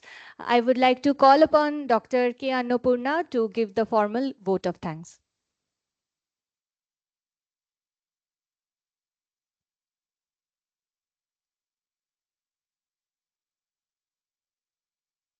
Distinguished guests, our director, my colleagues, respected teachers, and dear students, very good afternoon. We are a little bit late as we are coming to close of this wonderful International Women's Day event in our institute. It is my privilege to express our deepest gratitude to few incredible personalities who have made this event truly memorable. At the outset, I sincerely express our gratefulness to Professor Tanushri Saha Dasgupta, Director, SN Bose National Center for Basic Sciences, and who was our chief guest. And she, because of her busyness, she left. We are very much thankful to her. We extend our heartfelt thanks to Professor Amita Dutt Mukherjee, Uday Shankar, Professor of Dance and Director at Rabindra Bharati University, Kolkata, who is our chief guest of honor. And ma'am, you have inspired us and all the young minds here with your motivational talk. Thank you very much. A special thanks to Dr. Rajamalli, Assistant Professor IISc Bangalore, whose academic as well as her professional career journey has inspired really the young minds here. I'm very sure about it. And now she is a proven scientist in her career. I wish her very uh, success in her career in future. Thank you very much for coming and being with us, sharing your thoughtful, like your career and personal life also, how you have proved the hard work is the ultimate. And we are so grateful to Miss Saini Das, open water swimmer, for being with us today. The strength, prevalence, and dedication you bring to your sport has motivated the children and all of us, really. And thank you very much. And your achievements and the discipline you show inspire us to push beyond our limits. And all the best for you for your future endeavors. I sincerely thank Dr. Shamista Palit Sagar, Chief Scientist, CSIR NML, our sister lab, for her inspirational talk. Thank you, ma'am. And I special thanks to our Professor Bibha Tandon, IICB Director, for her motivational and provoking thoughts, sharing with us, and also giving more opportunities, giving showing so many opportunities for the girls or the women in science. And thank you very much, ma'am. I profoundly thank our director, Professor Bikramjit Basu, for his constant and valuable guidance in organizing this event. We are indebted to him. I would like to thank the students who have come from various schools to join us today. Your enthusiasm, energy, and eagerness to engage in conversations about empowerment, equality, and women's rights have truly enriched this event. You are the future leaders, and I am sure these speeches might have inspired you and for your bright future. I would also like to express our heartfelt thanks and gratitude to teachers who have accompanied the students and encouraged them to take part in this meaningful event. Your support today as well as guidance you provide every day plays a crucial role in shaping a bright future to the students. We are honored to have had you here, and we hope that today's event has inspired you all to continue the important work of promoting gender equality and empowering women everywhere. I also take this opportunity to thank Platinum Jubilee Committee for their constant support, all the heads of the R&D and the administration, directors, secretariat, and for their cooperation. I also thank all support divisions for providing all the technical support. Last but not the least, I highly thankful to my team for their tireless efforts making this event a success. Thank you very much. We stand up for the national anthem.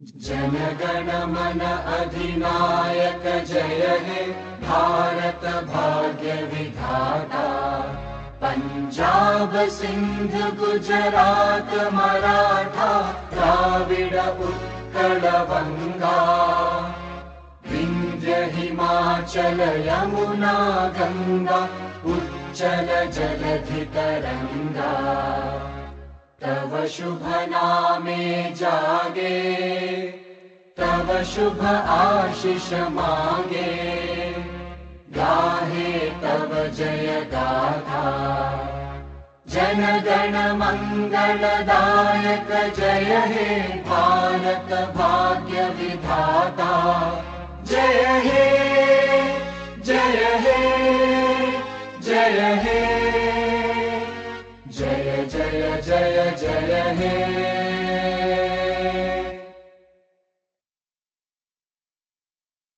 We'll have a group photo in the garden.